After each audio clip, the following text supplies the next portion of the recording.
vous écoutez. Je te C'est déteste. vrai. Merde. Benji, si ça peut te rassurer, moi aussi je te déteste. Non, c'est vrai, j'ai aussi beaucoup de peine avec la langue française. Exactement. Et la lactée tout particulièrement.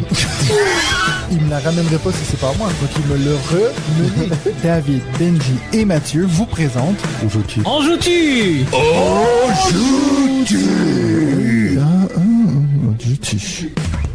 Avant, David nous faisait chier qu'il voulait qu'on intervienne dans ses news. Maintenant, il est genre, putain, guys, fermez-vous. Fermez-la, laissez-moi finir. Bah, dites des choses intéressantes, intelligentes. Ça fait beaucoup nous demander.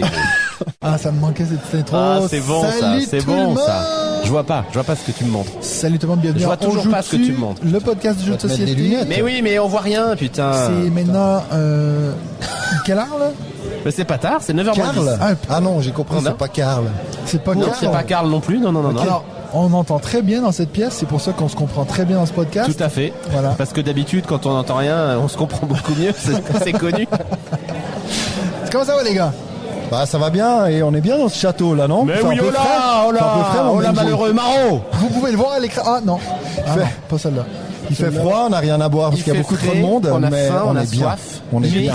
On est quand même dans une salle extraordinaire du château de Chillon. Au bord du lac Léman. En Ou de face Genève, de- pour les cons. Evian. Evian. aussi. T'as d'autres questions? Non, c'est bien, c'est bien. On est chaud. On est pas On va mal. faire un Speedrun. petit quiz géographique. Ouais, c'est pas mal. Non, Il y a des messieurs en armure, il y a des dames princesses, on est J'ai un peu pris dans des 2 trucs sacs à genrés, dos mais... remplis de caméras et de trucs visuels et Voilà. vous n'avez donc pas le visuel aujourd'hui Voilà. parce qu'il fait trop sombre. Il faudrait que je mette un spot sur les gens, les pauvres gens qui sont en train de jouer. Tout à fait. Et puis j'ai aussi potentiellement oublié des câbles, mais ça on n'en parle pas. Et qui joue grâce à nous, par exemple, à la prochaine boîte de Tech Time. Non, Tag Team. On l'a Il joue pas. aussi à Tech Time La par contre. prochaine il joue boîte à de Tech Take Time, Time. on l'a pas. Mais ils jouent à Tag Team et là ils sont en train de regarder dans les règles, donc j'irai bien les aider, mais comme on enregistre, je vais faire l'impasse, donc Tout à fait. voilà, qui se démerde. Mais bon, alors que vous avez sans doute rien compris à cette introduction, mais nous sommes cette année à nouveau, puisque vous y étiez déjà l'année dernière, au Festival de l'Imaginaire au Château de Chillon, effectivement. On a remplacé Alors, une ça mime s'appelle pour un Médiéval Benji. Fantastique. Médiéval mais fantastique voilà, de tout à fait. l'Imaginaire Festival à Chillon, effectivement. On a remplacé une mime par un Oui, Benji. tout à fait, tout Voilà. à fait. Et donc il y a un partenariat, on joue-tu avec ce festival, comme il y a un partenariat MSJ, musée suisse du jeu, tout à fait. du jeu, On et est dans la même du salle, jeu vidéo d'ailleurs. et du jeu de société, etc. Et vu qu'on est dans un château et qu'il c'est le soir, il fait très très très froid. Oui, Ah oui. ouais. Et je ne sens plus mes orteils. Tout Donc à voilà. fait, tout à fait. Bah, Il y a ça un fait petit peu- chauffage, Oui. chauffage qui est mis entre deux zones par ailleurs, qui doit chauffer plus vraisemblablement le meuble en bois qui est à côté que l'intégralité de la pièce, qui fait il y a une petite hauteur sous le plafond de 17 mètres à peu près. Donc effectivement la chaleur ne nous atteint pas. Ouais. Mais, c'est ça. c'est Mais pas on est grave, quand parce même qu'on là. est quand même chaud nous. Oui. Bah oui, on est chaud. Il faut plus Et- que ça pour nous refroidir, mon Benji. Bah, bien n'est-ce sûr pas mon David. Allez, hop. Ah, ouf. Ah, c'est Ouf, loupé. oh non, non, c'est celle-là, loupé. celle-là. Ah, c'est loupé aussi. C'est loupé aussi. Mais ouais, donc on a plusieurs épisodes un peu particuliers, donc dont celui-ci. La semaine prochaine, moi puis toi, je te regarde bien dans les yeux, David, pas l'autre connard. On sera à C'est violent, ce que tu l'UDESCO. dis. Oui, tout à fait. Moi et toi. Et il y aura sans doute Mims. Aussi Mims. Si elle arrête de poser des lapins. Tout à fait, Il y aura, tout à fait. il y aura sans doute Emma. Il y aura du Oui. monde à Il y l'UDESCO. aura Aurel, je sais plus s'il sera l'Aurel. Je sais serai pas, on s'en peut-être fout, là un on s'en bout. fout. Je serai peut-être là un bout. Je vais essayer. Je vais essayer. Un petit Alright. bout, ouais. Ben essayer. écoute, nous aujourd'hui on a quand même des news. Bah bien On entendu. a quand même j'ai des news bossé, hein. KS. Oui, oh oui. On a quand même des Oh oui. expériences de la semaine. On a même. On a. Ah non, non. C'est où mais Gling Non. Ah, Et on a t'as cliqué, t'as baqué? Bah peut-être. et on a aussi des Oui. petits jeux peut-être. Bah peut-être. Oui, moi j'en ai. T'as fait? Bah c'est parfait. Ouais. Mais c'est des pas jeux qu'on un a fait jeu, ou un jeu que t'as envie de nous faire faire? Des trucs. Ouh. Et moi j'ai un petit truc aussi, Mathieu. Un petit truc aussi. Ouais, bah, j'ai même un gros truc. Oh, alors ça c'est bien la première fois que tu nous le dis. Et maintenant, place aux news de David. Alors, Allez, c'est parti. nous, on est chaud. Par Oui. contre, il y en a d'autres qui le sont sans doute un petit peu moins parce que malheureusement, je vais vous annoncer la fin Eh de oui. Altered. Et oui, Altered, le TCG. Ça commence rude cet épisode. C'est malheureusement terminé. Donc après 18 mois d'existence et un lancement plutôt fracassant Oui. hein, parce qu'ils avaient cartonné en financement participatif. Et malheureusement, 18 mois plus tard, tout ceci s'est terminé. Alors que s'est-il passé?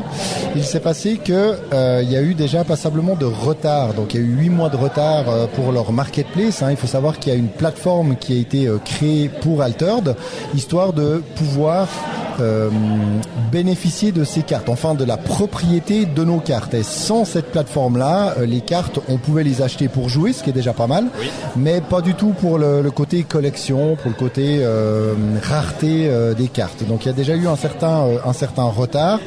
La distribution, donc ils ont décidé de quitter aussi Asmodée pour se distribuer individuellement. Ce que j'avoue que j'avais pas vu passer pour le coup. Je ne sais pas si toi t'en avais parlé, mais j'ai découvert ça effectivement. En fait, on avait parlé qu'ils passaient maintenant principalement quasiment uniquement par des campagnes sur GameFound. Donc pour chaque nouvelle série, ils passaient par un financement participatif. Il y en avait d'ailleurs régulièrement et on voit que de 15 millions, oui c'est ça, sur la première campagne. 15 millions sur la première campagne, mais ils sont arrivés à 10 fois moins. La première campagne était sur Kickstarter, et là ils sont arrivés à 10 fois moins et malheureusement ils avaient besoin de 2 millions au minimum entre le financement participatif et les commandes boutiques et ils n'y sont pas arrivés. Donc plutôt que de maintenir l'existant, ils ont décidé de tirer la prise. Exactement. Alors quel avenir? Eh bien pour l'instant ils se laissent le temps de savoir ce qu'ils vont faire parce que justement si cette plateforme n'existe plus, la plateforme dont je parlais avant, eh bien il n'y aura plus aucune valeur sur les cartes existantes et ceux qui ont des cartes. Ce système, Altered avait un système très particulier effectivement puisque les cartes c'était une propriété numérique finalement qui faisait la propriété de ta carte. Et sans cette plateforme numérique, vous n'avez plus vraiment cette propriété de carte. Alors vous les avez quand même physiquement, vous avez le droit de jouer avec. Donc ceux qui ont Altered et qui aiment jouer à ce jeu peuvent continuer à le faire. Ils ne risquent rien. Et c'est vrai que là on a quand même une petite pensée. Ça doit faire mal à Régis. Régis Bonessé, effectivement, fondateur d'Equinox, donc qui est l'éditeur du jeu, qui était précédemment le créateur de Libellude, qu'il avait vendu à Asmodée et ce qui lui avait permis de créer justement Equinox. Moi j'ai commencé à mettre de l'argent à la bourse, j'ai perdu genre 100 balles et puis ça m'a fait bien chier, donc j'imagine pas lui à quel point il se fait vraiment chier. Alors il reste sans doute une magnifique aventure humaine avec toutes les équipes parce que c'était une grande équipe, mais malheureusement ça se termine mal. Alors est-ce qu'ils vont se laisser le temps de réfléchir, ils vont peut-être vouloir repartir sur quelque chose. Pour l'instant on peut toujours y jouer sur BGA pour ceux qui jouaient en ligne. Mais voilà, donc Altered, on verra bien. Mais c'est dommage parce qu'il y avait une vraie nouveauté qui avait été proposée en tant que TCG. Il y surtout avait vraiment des joueurs un TCG qui est pas basé sur une licence déjà établie, ce qui est quand même chaud, tu vois. Donc c'était un gros. Mais alors, moi qui connais très mal l'univers des TCG, je comprendrais pas pourquoi on pourrait pas continuer à y jouer finalement physiquement dans le fond. Alors parce qu'il y a quand même beaucoup de cartes qui sont sorties. Bien entendu. Je pense que les decks peuvent encore se modifier quand même pas mal. Alors c'est vrai que moi non plus je suis pas joueur TCG, mais c'est vrai que le TCG appelle aussi des nouvelles cartes, des nouvelles séries régulièrement. La rareté, la propriété des cartes, la collection où là il y a un côté économique aussi, tu vois, dans le truc. Donc voilà, on espère qu'il y aura peut-être dans quelques mois, voire quelques années, un retour d'Altered, mais pour l'instant, ça n'est pas à l'ordre du jour. Tout à fait. Une autre fermeture, le 23 mars, soit dans 2 jours.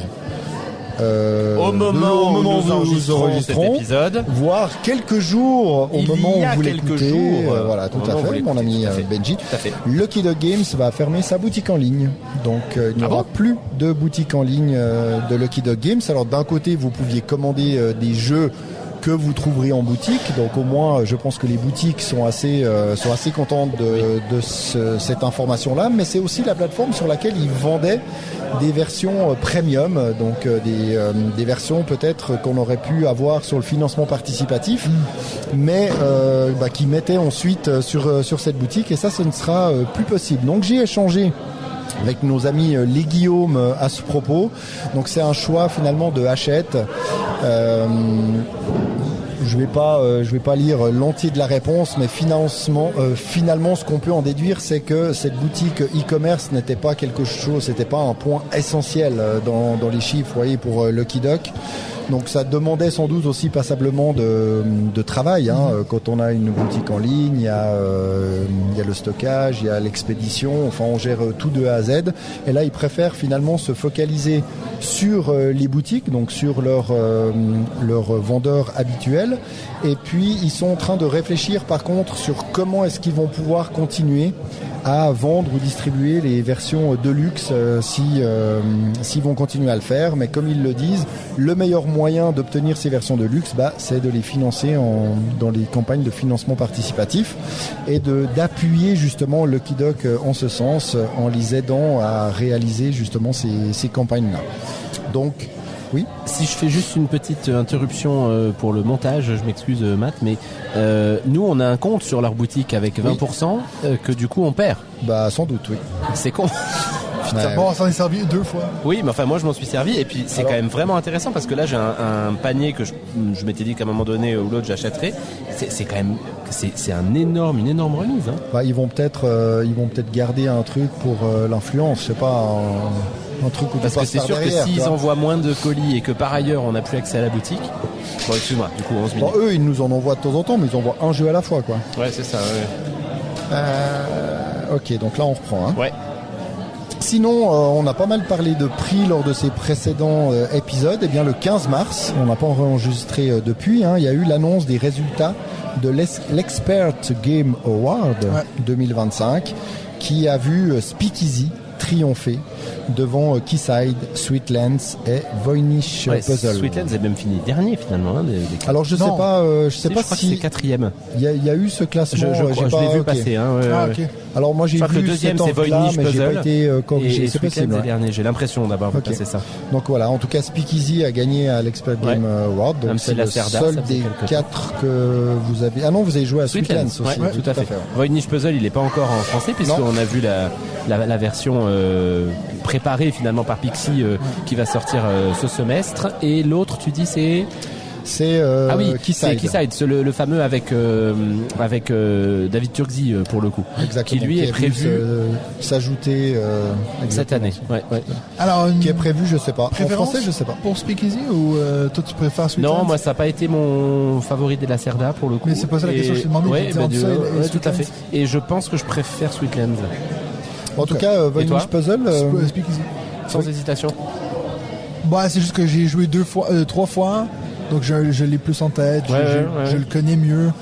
Ouais. Voynich Puzzle m'a fait une bonne impression là à Cannes quand on nous l'a pitché chez Pixie. Là, il y avait ces petits carnets, ça avait l'air assez original. Après, à dire que je me réjouis d'y jouer, c'est peut-être un grand pas, mais en tout cas, je trouvais qu'il y avait beaucoup d'originalité. Je suis très curieux parce que dans le fond, tout le monde en parle depuis Essen et puis que tous les gens disent c'est quand même un truc complètement dingue, complètement etc. Mais c'est vrai que comme ça, de prime abord, il y aurait pas ce buzz en fait. Ah ouais, moi je suis pareil comme ça. J'irais pas du tout quoi. Mais du coup, avec le buzz, j'ai envie de le tester. Je suis plus buzzé par Faya Swamp là. Ah oui, ça c'est ça me parle plus. Chez Matago, tout à fait. Très bien. Sinon, ça n'est pas encore terminé avec les versions duel de jeux existants, parce que cette fois-ci, c'est Danny Garcia qui va nous proposer un Windmill Valley duel. Voilà. C'était vraiment très utile. C'était, je pensais que ça allait te faire plaisir. Ah oui. Petites tulipes, parce que t'adores ça. Parce donc que Windmill Valley, c'était déjà tellement bien. On a fait d'ailleurs une partie à 2. T'avais bien aimé? Non, on avait joué. Ça chiant. Nous, on avait joué à Vichy. Oui, nous on a joué à Vichy. Moi, j'avais trouvé ça très chiant. Correct. Maintenant, d'ici à en vouloir une version duel, j'irai pas. Non. Mais il me semble que t'avais pas trouvé ça chiant. Ah si, je crois que j'avais été assez critique. Bon, lui, dès que tu lui mets des fleurs, de toute façon. Non, c'est pas vrai. J'aime beaucoup les fleurs. En plus, David, je ne te laisserai pas dire cela. Mais là, j'avais trouvé que c'était très mou du genou. Donc après les versions duel, c'est les versions mini, si on peut les appeler comme ça. Il y a Catan Zip qui va sortir avec un plateau en type roll and write. Donc le plateau central sera un bloc de feuilles. Donc chacun va pouvoir dessiner ses petites choses dessus. Et tout le matériel tiendra dans une sacoche zippée. Donc vous pourrez emporter Catan partout, y compris dans le train. Ça, vraiment. Donc est-ce que après Benji, la version duel, on a vraiment besoin de cette version zippée de Catan, quoi. Est-ce que Benji, ça va te donner envie de rejouer à Catan?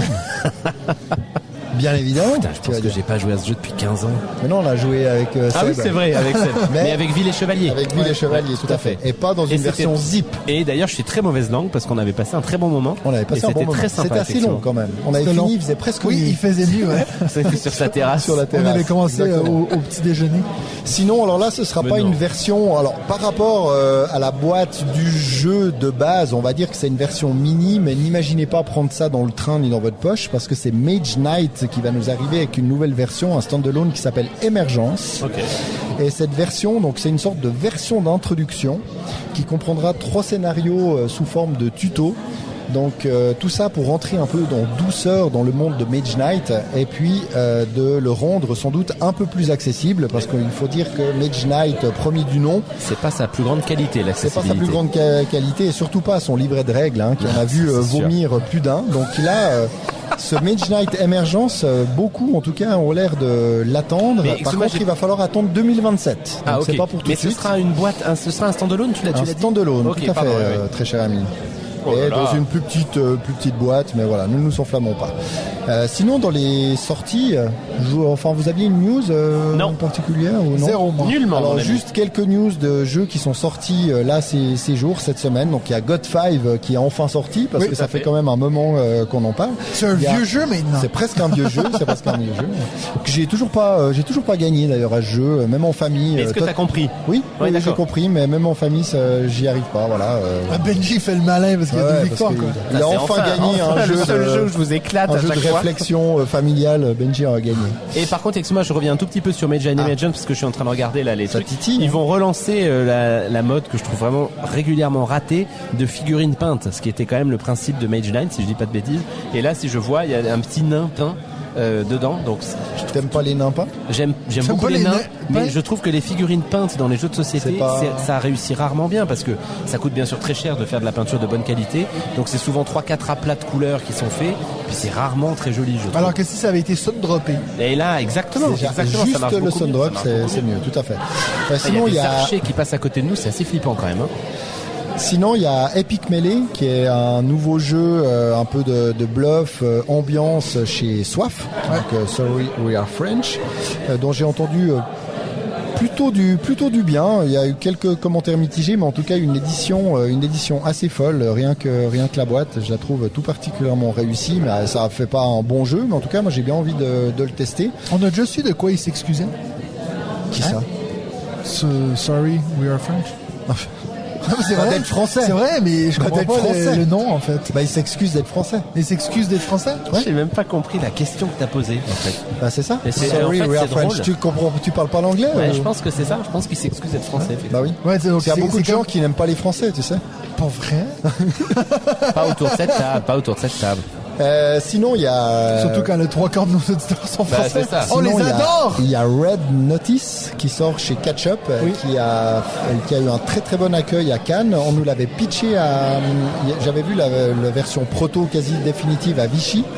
Un jeu asymétrique où une personne incarne un braqueur et l'autre la police finalement. Le braquet, non? Et on doit réussir. Vous pensez un va devoir réussir à s'échapper avec des millions et l'autre l'arrêter. Et ça a l'air plutôt malin, un très beau matériel de nouveau dans une boîte peu chère.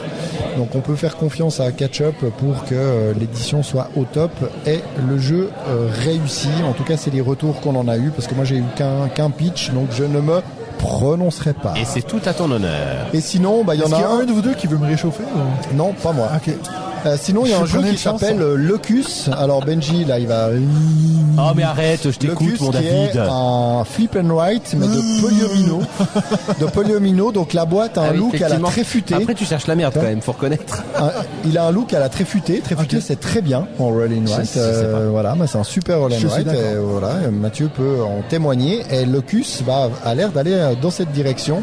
C'est très vilain, mais ça a l'air efficace pour ceux qui aiment ce type de jeu. Donc pas toi, Benji.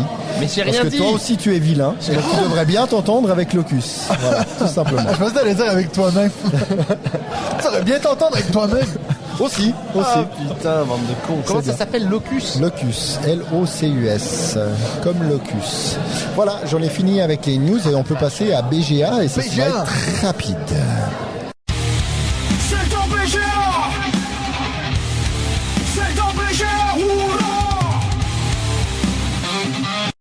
J'oublie qu'on est en public et moi je gueule comme un connard dans cette salle. Excusez-moi. Bah, personne t'entend. D'être vulgaire d'habitude, c'est pas trop moi. Sur BGA, il y a toujours pas mal de jeux qui s'ajoutent, mais ceux dont j'ai envie de vous parler, il y en a pas 36. Il y a Watergate. Surtout un. Bah oui. Watergate en version définitive, très bon jeu à 2 joueurs. Incarne l'administration de Nixon contre la presse. Non, j'ai jamais joué, mais il paraît que c'est vraiment très bien comme jeu à 2. Bertrand m'a invité à une partie que j'ai refusée immédiatement, bien sûr, et puis m'a insulté après. Mais parce que j'y ai jamais joué, je connais pas du tout les règles. Mais c'est un jeu qui est très, très, mais t'es pas venu au Jeu d'Or, du coup t'as pas le droit de...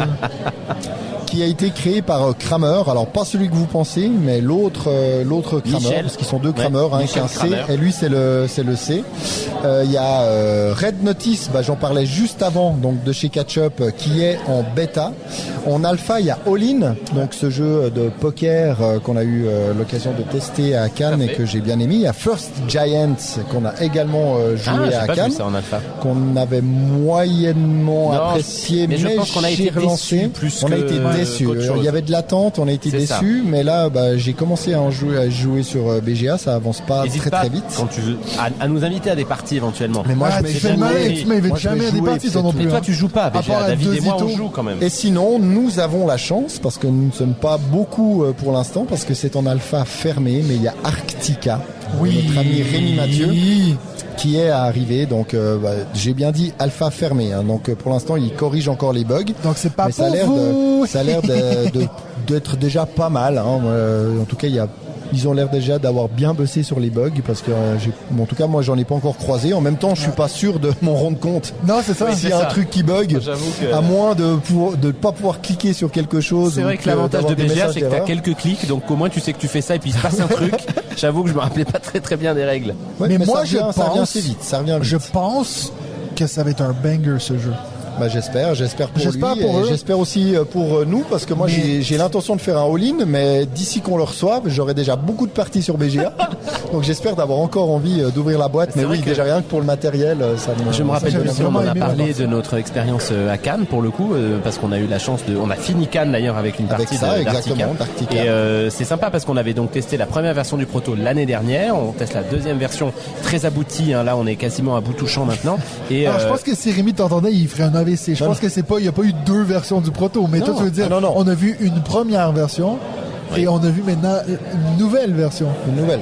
Mais c'était peut-être pas déjà la première l'année dernière, c'était peut-être déjà la 8e, et là c'est la 40e. J'avais l'impression que tu répétais exactement ce que je venais de dire. Non, oui, effectivement, on a vu nous une première version du proto et on a vu la deuxième cette année, et c'est toujours intéressant je trouve de voir l'évolution de ces jeux, et pour le coup on a tous les trois adoré la partie qu'on avait faite, et une critique qu'on avait un peu donnée à Rémi l'année dernière, c'est que c'était un peu fiddly pour le coup, ça n'est plus du tout le cas, et vraiment là on a passé une partie j'imagine qu'on se rapproche vraiment de la version finale pour un KS qui est donc prévu 3e trimestre de cette année, puisque c'était Q2 au début de Cannes et Q3 à la fin de Cannes. Donc exactement.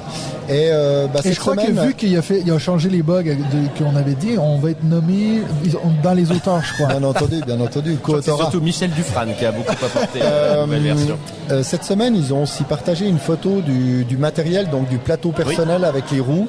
Oui, qui nous disait qu'ils n'étaient pas encore sûrs de la matière. Exactement. Mais là, ils ont envoyé une photo. Alors, à voir si ça va ressembler exactement à ce que Rémi souhaitait, parce qu'il avait beaucoup d'attentes et beaucoup d'espoir aussi sur des petites fonctionnalités, genre des automatismes ou de déclenchement de ces roues qui avaient l'air très intéressantes. En tout cas, on se réjouit de la suite.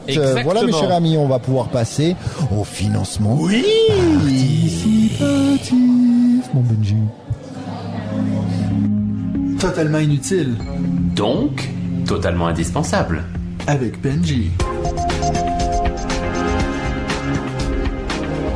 J'en ai une. J'en ai pas beaucoup. J'en ai qu'une, mec. J'en ai qu'une puisque...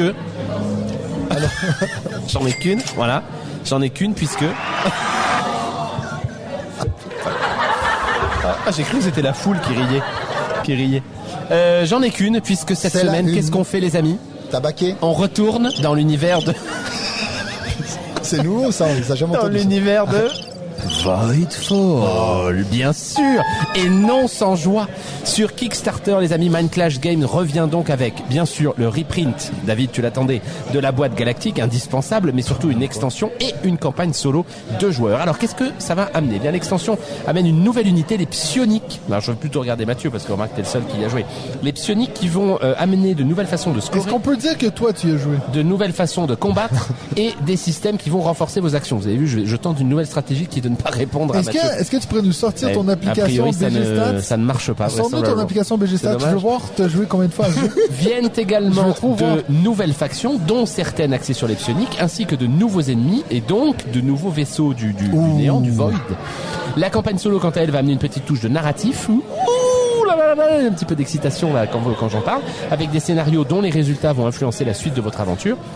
Une bonne occasion de faire plusieurs parties. Toujours sympa de passer des moments avec Mathieu, bien sûr, autour d'un micro, parce que Mathieu répond à ses messages pendant que je suis en train de parler de ça. Tu sais, j'ai un conseil à te donner. Dis-moi. Tu prends cette version narrative et tu lis juste l'histoire, sans faire les parties entre deux. C'est pas con ce que tu dis, mon David. Comme ça, tu pourras dire j'ai fini Voidfall Legacy. C'est tellement beau ce que tu dis. C'est pas vraiment un Voidfall Legacy. Je sais pas pourquoi ils ont pas nommé la notion de Legacy, parce qu'effectivement, j'ai l'impression qu'il y a un peu ce truc-là, mais je pense que c'est effectivement, comme tu le dis, bon, en même rejouable. temps, je sais pas s'il y a vraiment des règles qui définissent le Legacy et qui dit qu'il est pas rejouable. À mon avis, c'est pas forcément ça. Je ne sais pas. Écoute, la boîte à Benji aussi est pas rejouable.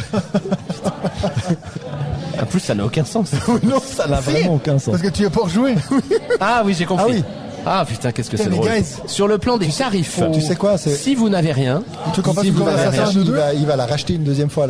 Oui, je pense aussi. Franchement, j'hésite pour te la foutre dans la gueule, pour te la faire bouffer par le fion, te l'enfoncer par l'anus entière comme ça et la faire rentrer dans l'intégralité. Non, c'est parce qu'il y a des petites tuiles en plus. Ton rectum. Il y a des petites tuiles en plus et donc moi je vais acheter son ancienne version pour que là toi tu le rachètes. Comme on avait fait avec Château de Bourgogne. Ah, c'est vrai. Alors, sur le plan des tarifs, si vous n'avez rien, vous pouvez donc racheter cette putain de Galactic Box pour 160 €, une broutille. Ça va. Si vous avez déjà la boîte de base que vous avez achetée dans le commerce, vous pouvez prendre l'upgrade de luxe pour 70 €. Une deuxième broutille. L'extension à toute seule est à 75 €. Ça, j'avoue que je trouve que c'est un peu, bon, j'étais un peu surpris du prix quand même. La campagne solo est à 35 €. Le all-in gameplay est à 170 €. La campagne est compris dans l'extension ou pas?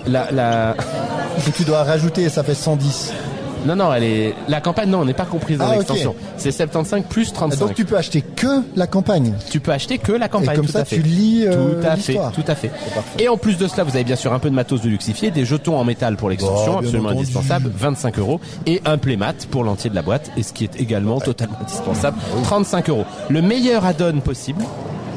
Qu'ils ont fait, ce sont des petits tokens plastiques double couche pour les vaisseaux. Alors ça, mon Mathieu, ça, rappelle-toi, le truc qui est un peu chiant avec Voidfall, c'est que quand vous devez poser vos vaisseaux en plastoc sont sur un socle en plastique, lui-même sur un rond en plastique, et vous mettez vos petits cubes qui représentent la puissance dedans.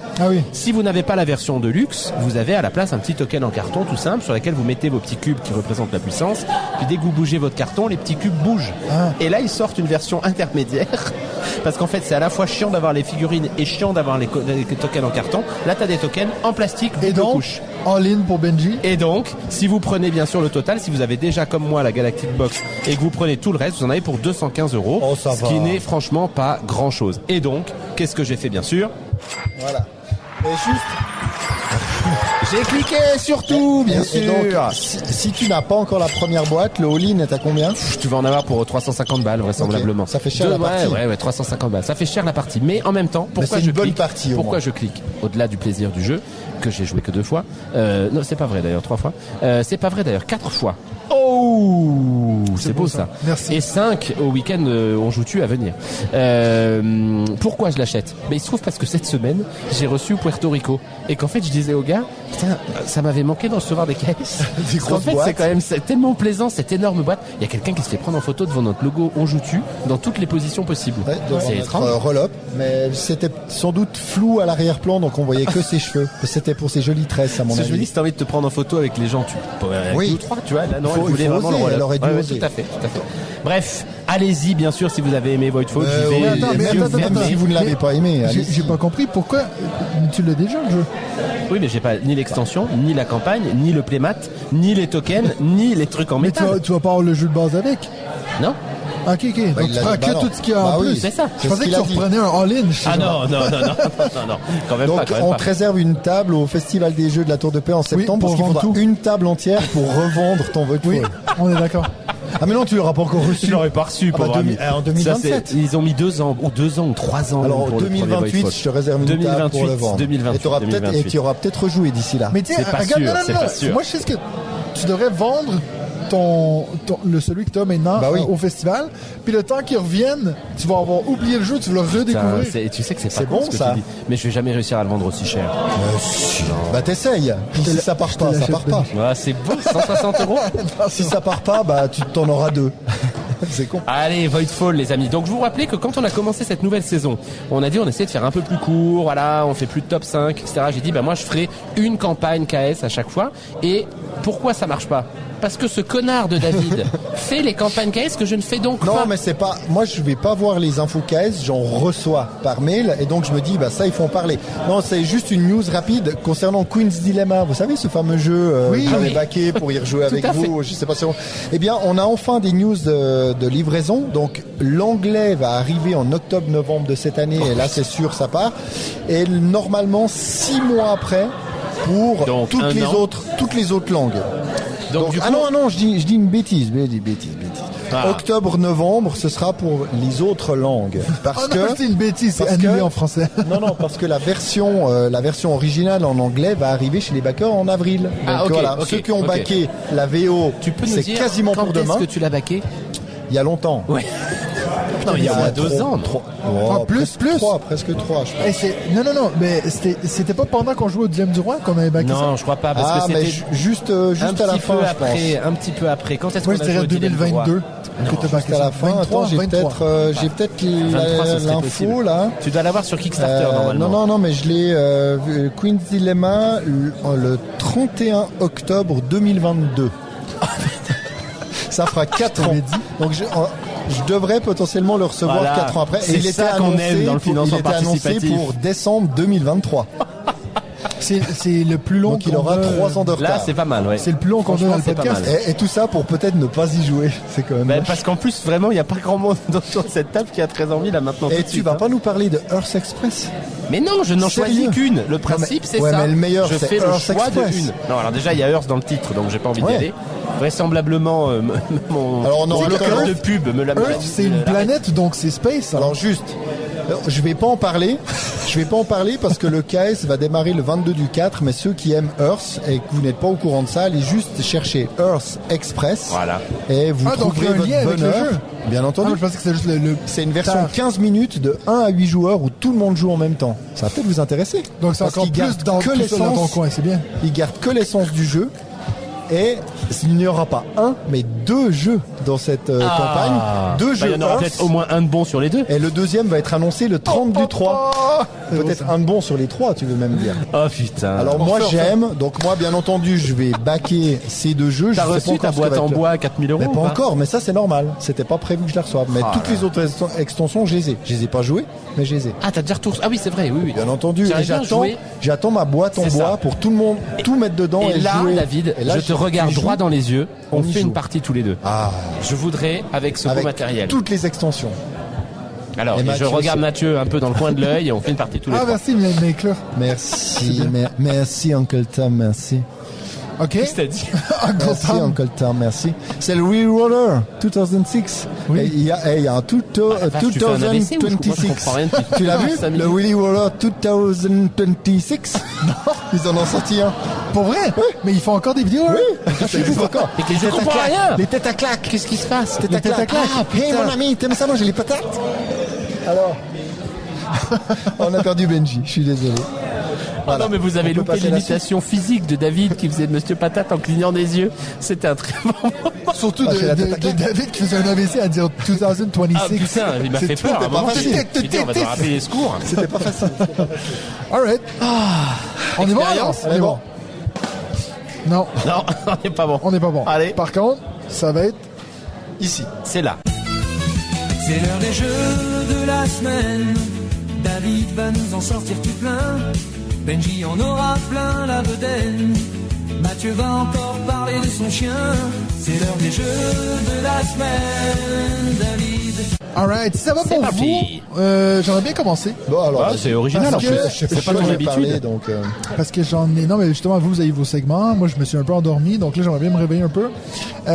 Moi, j'ai eu un peu de temps pour jouer l'autre jour. Et je me suis dit, ben, regarde, ça fait un moment que j'avais acheté cette extension de Once Upon a Line sans avoir le jeu de base. oui, c'est vrai. Et du coup, maintenant, je l'ai Donc, t'as acheté joué à à Cannes. l'extension. Et donc, j'ai dit, écoute, je vais sortir le jeu. J'ai fait le prélude, le Oui. prologue. Non, prélude. ouais. Le prélude, le genre de truc qui met en place le jeu, qui te montre un peu les règles, qui se joue en genre 30 minutes. Et je me dis, pour faire une critique complète, je vais faire aussi le premier scénario. T'en as déjà parlé, David, donc je vais pas nécessairement refaire le pitch de ce que c'est le jeu. Mais c'est ce genre de jeu à jeu de gratter. grattage, ouais, avec des narratif. lettres et des mots. J'ai trouvé ça brillant, mais brillant. Ça faisait longtemps que j'avais pas vu un truc en jouant que je me disais, ah mais en fait c'est tellement malin, il y a ce truc, quand t'écris un mot, puis là l'autre, il y a souvent un lien avec, et donc il faut que ça descende et tout. J'ai trouvé ça vraiment génial. Par contre, je me suis fait chier, mais chier.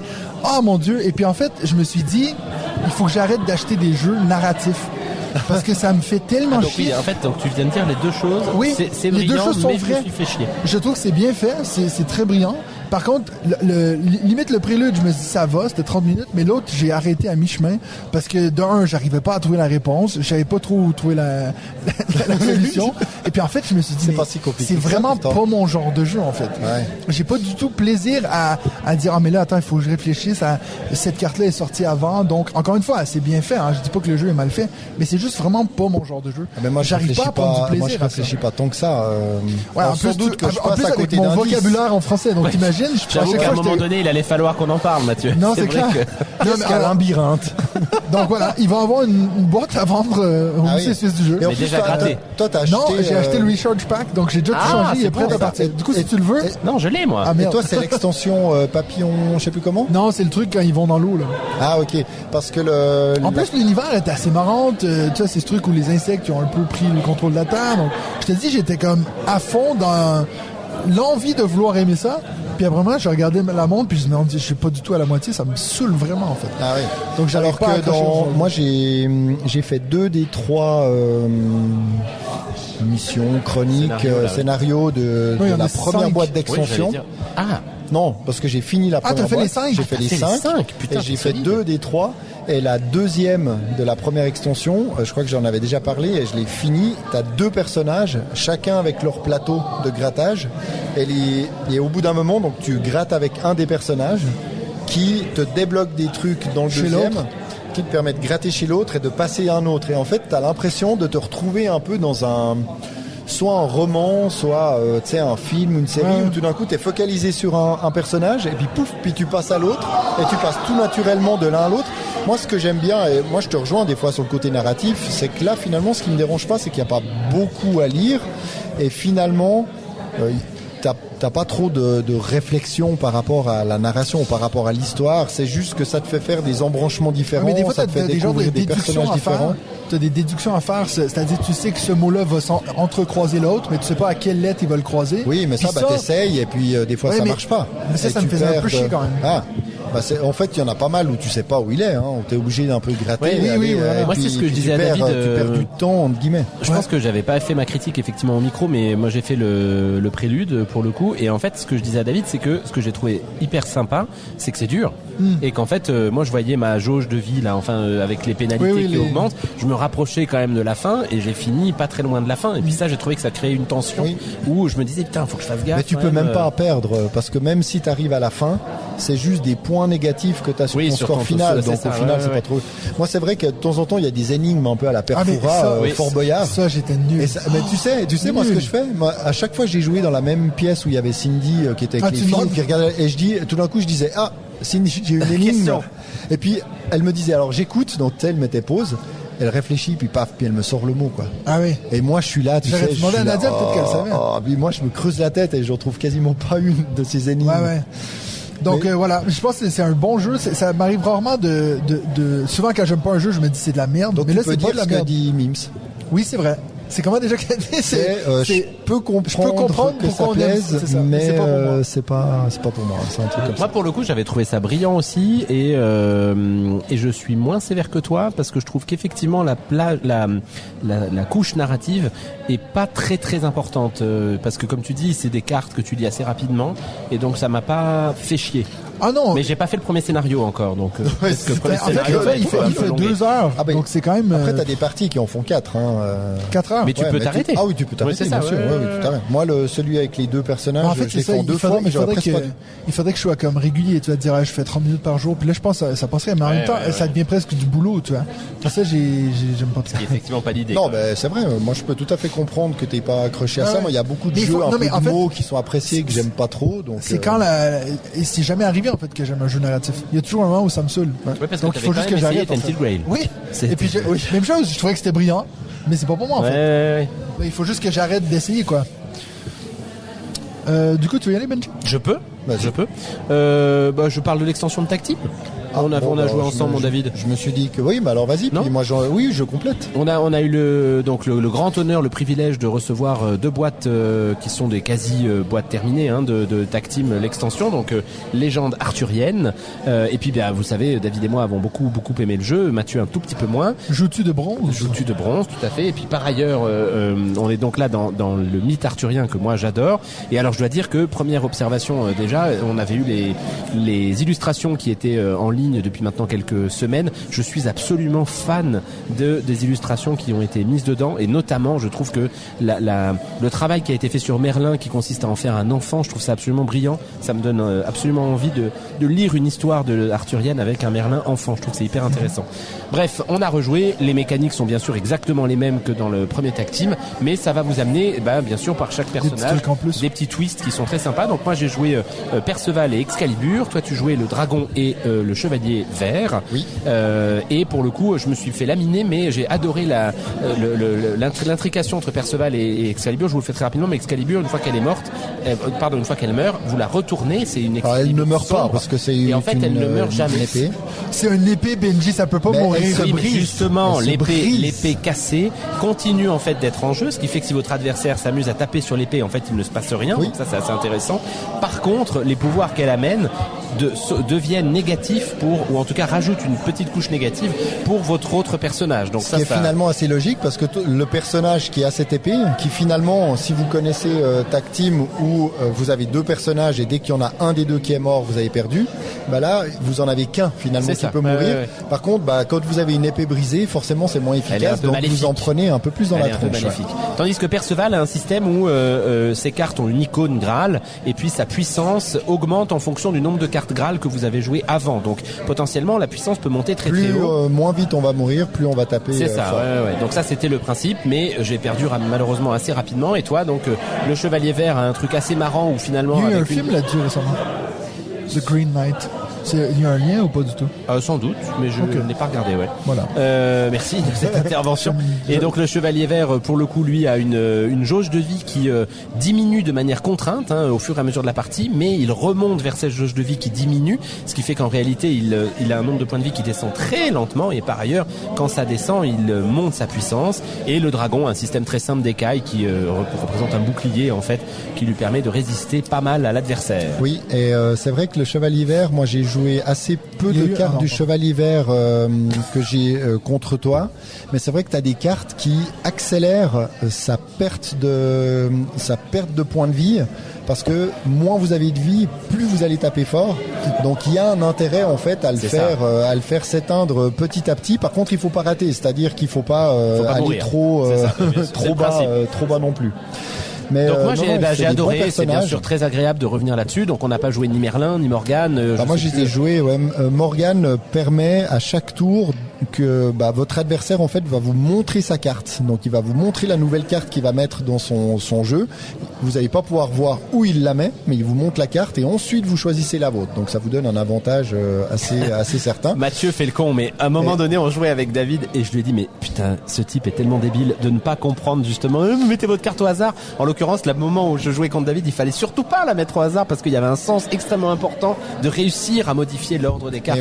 Et donc t'as rien compris. Voilà, c'est tout ça pour dire. dire ça. Et dans les personnages, il y a Merlin. Alors là, on l'a pas joué, mais je l'ai joué hier. Et il a une deuxième carte qui est une sorte d'arbre de technologie, ou plutôt un arbre avec 4 branches. Et puis vous allez choisir en fait sur quelle branche vous allez monter. Et vous allez avoir une branche qui va soigner, une branche qui va bloquer, une branche qui va attaquer et une branche qui va faire perdre les points de vie. Là, c'est la goutte de sang. Là, je sais plus exactement, qui est pas une attaque, mais tu peux pas la bloquer. Voilà, on peut pas la bloquer. Par bloquer. contre, dès que tu as choisi une branche, tu dois aller jusqu'au bout en fait d'une de ces ramifications avant de pouvoir prendre un autre pion pour choisir une autre branche. Et ensuite vous activez l'arbre, donc ça permet vraiment de démultiplier les actions. Alors je m'étais pris une petite secouée par Marjorie, donc j'ai pas eu le temps vraiment de profiter pleinement de ce personnage, mais il est également très très bien et je pense assez technique en fait à prendre en main. Et puis surtout on a très mal fait notre travail puisque Joël nous avait bien demandé d'insister sur le fait, Joël, de mixer les deux boîtes. On peut mixer les deux boîtes, c'est le principe, hein. Chaque personnage peut se mettre avec un personnage de la première, et c'est d'ailleurs la difficulté du développement du jeu de tag team, c'est qu'il faut s'assurer que les personnages combattent ensemble systématiquement finalement. Et là, ils en ont ajouté en plus pas mal, donc c'est vrai que ça demande quand même beaucoup de boulot d'équilibrage. Après, pourquoi est-ce qu'on a fait ça? Bien, tout simplement parce que ici au château de Chillon, eh bien la thématique de cette soirée est les légendes arthuriennes. Donc puis comme ici on n'est pas en mode de commercialisation de tag team, on s'est dit tiens, faisons jouer que des personnages des légendes arthuriennes. Et d'ailleurs Joël ou Martin, si vous nous écoutez, mais la table de tag team ne désemplit pas. Même deux, il y en a deux. Il y a toujours 2 joueurs, enfin 4 joueurs plutôt qui jouent. Donc, c'est des versions work in progress en anglais, mais j'ai eu les fichiers des cartes en français qu'on a slivés dans des belles sleeves on joue tu, merci Mims. Donc voilà, c'est vraiment je pense une belle découverte pour les gens qui jouent non-stop. Ce sera au mois de septembre seulement. Exactement. C'est beau ce que tu dis. Ça aurait dû être à Cannes initialement, mais c'est repoussé à septembre. On n'a pas réussi, malgré plusieurs tentatives plus ou moins habiles, à savoir quelle serait la thématique de cette troisième boîte de tag team. On sait que c'est une franchise, mais on ne sait pas encore de ce dont il s'agit. Donc moi je suis très hypé. Alors, c'est quoi ton guess? Là, j'en ai pas. On l'annonce aujourd'hui, comme ça on va voir. C'est évident que ce que j'aimerais, c'est que ce soit le Seigneur des Anneaux, mais c'est très peu probable puisque le Seigneur des Anneaux appartient plutôt à Asmodée, donc ça sera peut-être Marc Dorcel.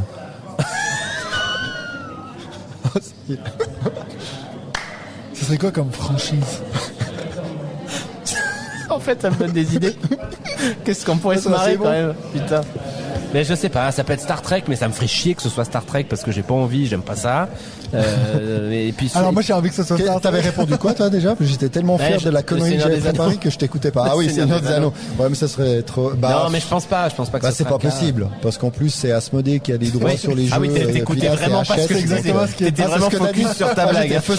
J'attendais le moment pour la placer. Non, moi j'aurais dit Marvel peut-être, mais ça aussi. C'est déjà vu et revu.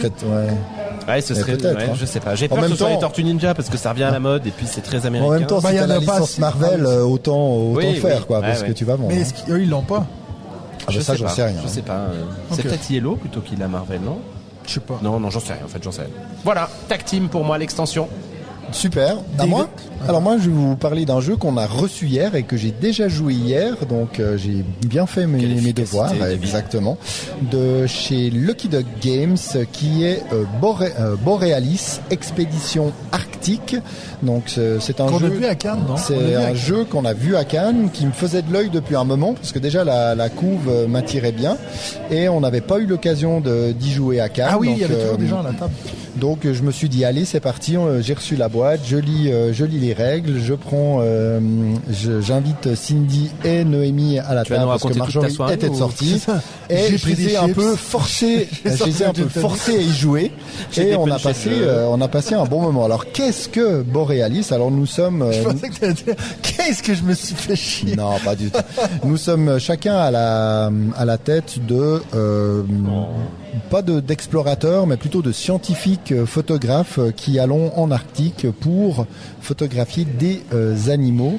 Donc dans votre main, vous avez des cartes avec des animaux de plusieurs familles. Vous avez des familles d'ours, les familles de loups, des familles de pingouins, des choses comme ça. Et puis vous allez devoir à votre tour simplement choisir une de vos cartes et la jouer devant l'une des trois équipes d'exploration que vous avez. Ce qui est très intéressant, c'est que ces équipes d'exploration, donc vous avez 3 colonnes, vous avez 3 explorateurs de 3 couleurs différentes. Un rose, un jaune, un bleu. Et sur les cartes que vous allez jouer, ça va vous dire sur chaque carte que vous allez devoir faire passer un explorateur d'une couleur à gauche et un explorateur d'une couleur à droite. Donc, en fait, vos explorateurs vont se déplacer d'une colonne à l'autre, ce qui va vous permettre de planifier peut-être aussi le coup d'après, en disant tiens, dans cette colonne-là, j'ai besoin d'un jaune, j'ai plus de jaune, il faut que j'arrive à en ramener un. Mais bien entendu, vous avez des conditions pour marquer des points en fin de partie, qui est par exemple de ne pas avoir plus de 2 mêmes type d'animaux qui se suivent dans la colonne. Donc vous n'allez pas, si vous voulez optimiser les points, vous n'allez pas toujours pouvoir utiliser les cartes que vous voulez. Et puis sur les colonnes extérieures, les explorateurs que vous allez devoir faire partir plus loin vont aller dans une sorte d'igloo sur le plateau pour être en pause. Donc petit à petit, en fait, vous allez avoir de moins en moins d'explorateurs. Et à votre tour, à un moment donné, soit si vous pouvez pas jouer de cartes, ou si vous ne voulez pas jouer de cartes, vous allez pouvoir récupérer tous ces explorateurs qui sont en repos et les mettre dans un seul lieu d'expédition. Et si vous en avez 5 et vous les mettez les 5, ça vous fera 5 points de victoire en fin de partie. Il y a aussi des moyens de locomotion qui vont se rajouter pour les points.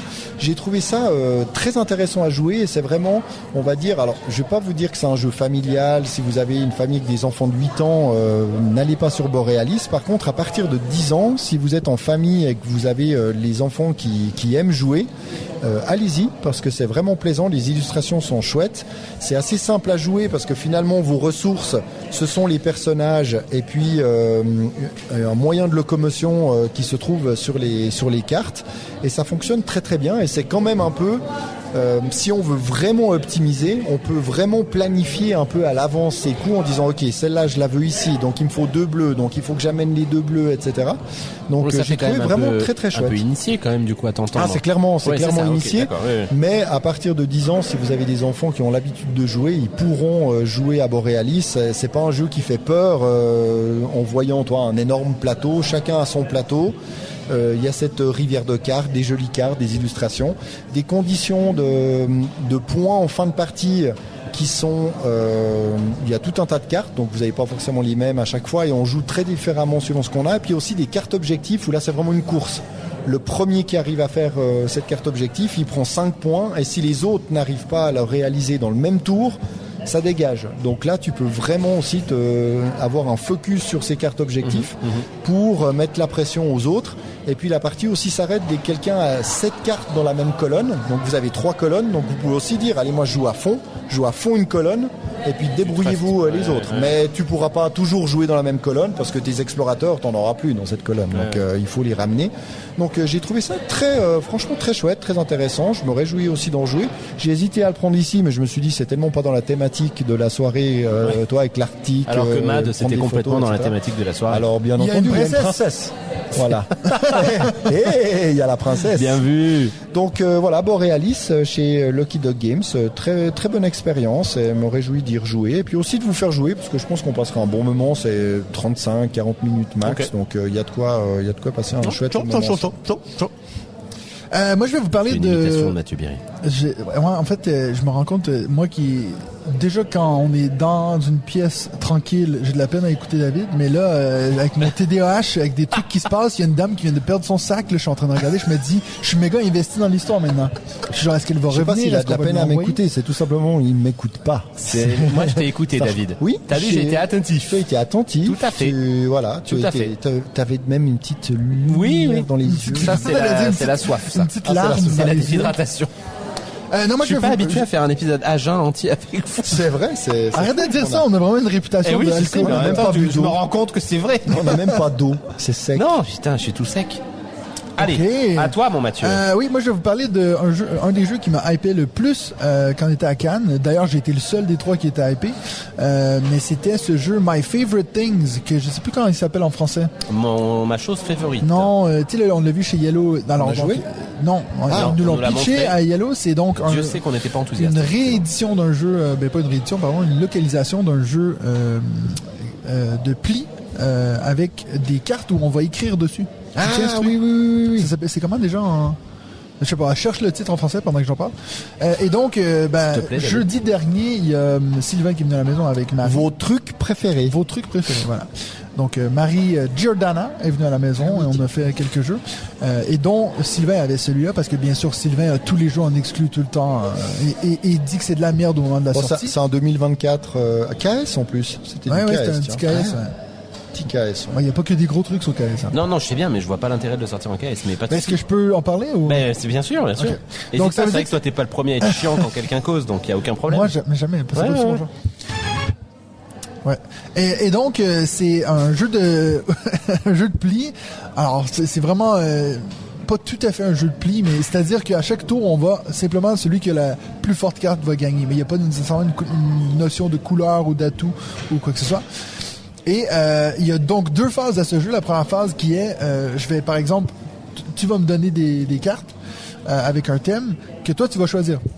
C'est-à-dire, je sais pas, tu vas me forcer à écrire mon top 5 de mes films préférés.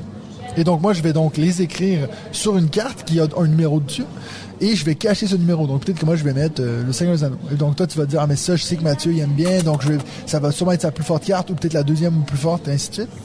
Et les 5 c'est quand même tous des trucs que j'aime. Mais il y a une des cartes que c'est un petit cœur brisé, donc c'est quelque chose que j'aime pas.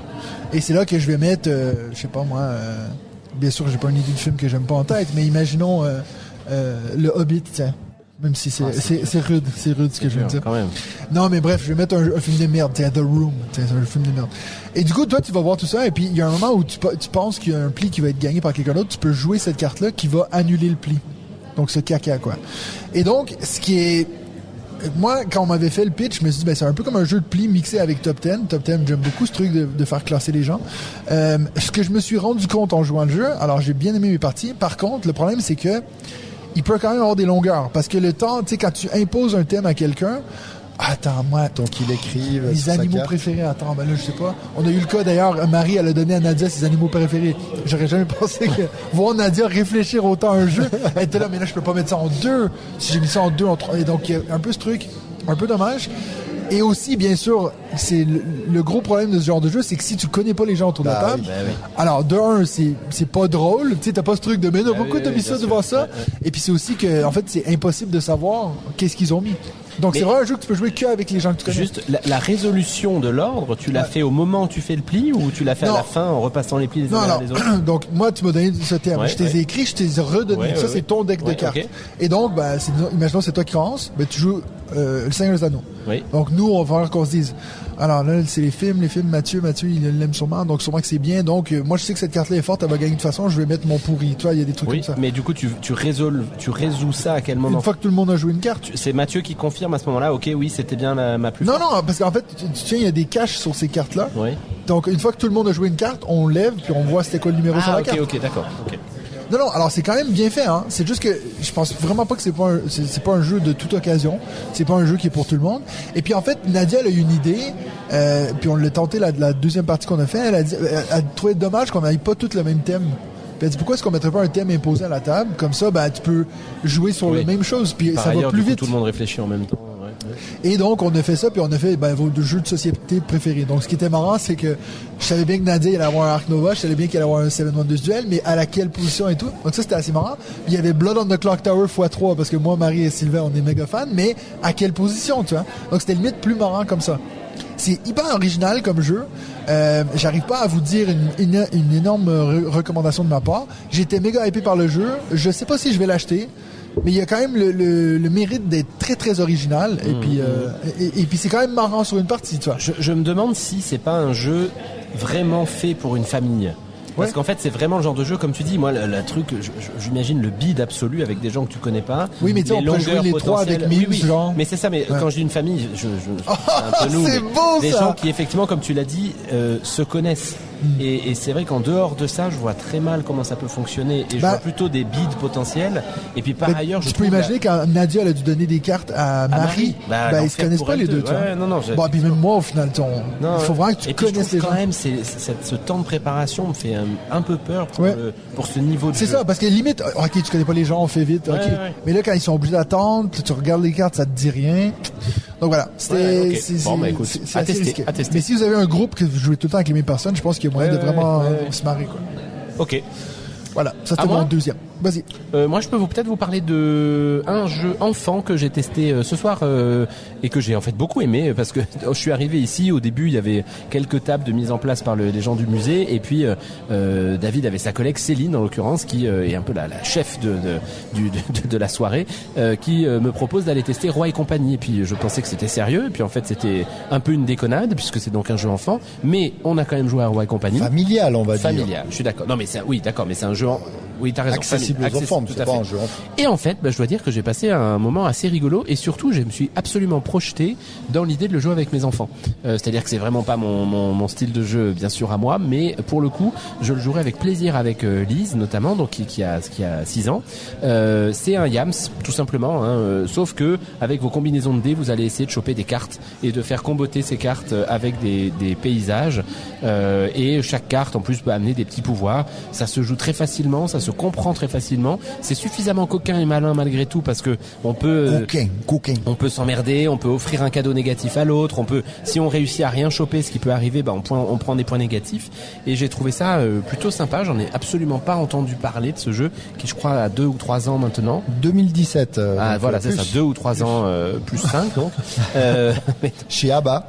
Tout à fait. Mais si vous avez des enfants, en tout cas, une recommandation de ma part et je serais très content de le rejouer avec mes petits. Voilà, je fais vite sur celui-là. Il y a même une version enfant parce qu'il y a Roi et compagnie Junior. Mais ça, je pense que tu vas pas avoir besoin d'aller jusque-là. Ouais, tout à fait. Voilà, c'est bon pour moi. Parce qu'après, on a une expérience commune. Oui, on va faire la commune après. Ah oui, on a la commune. Donc toi, t'en as encore une pour toi, mon David. En une fait, solo. Une solo d'un jeu solo. Une à toi. Non, une individuelle. Une à moi. Alors non, je vais pas vous parler de celle-ci. Non, je crois que je vais simplement revenir un peu sur notre fameux jeu du moment, Cozy Stickerville, que j'ai terminé. Ah, c'est beau ça. Donc Putain, on a tu fini. vas me donner envie, mon David. On a fini ça et en plus il nous en restait on le 4. monte l'année prochaine. Joue Tudor. Il nous en pourquoi restait. parce que j'ai pas joué. Bah tu vas être obligé. Tu vas jouer. Il nous restait 4 années à faire. Oui. Et on a enchaîné 3 et Cindy a dit non mais on peut pas s'arrêter à une. On a dit ce soir à l'apéro parce qu'on était à la montagne, qu'on avait fait une journée un peu jeu. Puis on a dit allez la 4e ce sera ce soir à l'apéro, on finit ensemble et on a fini. Et en fait moi j'ai juste envie de retourner faire la deuxième. le plateau et de refaire même seul en fait s'il faut. Mais c'est Putain, il va falloir que. Est-ce que c'est narratif ça va me fâcher? Non. Enfin. Non, alors là on peut pas dire que ça va être un jeu narratif qui va bloquer. Après un tout petit peu, mais c'est pas beaucoup moins narratif que. Après, si t'as jamais eu dans ton enfance de plaisir à coller des stickers et que ça te fait chier, ce qui est beau, c'est que vous en avez parlé pendant 2 heures la dernière fois, puis j'ai rien écouté.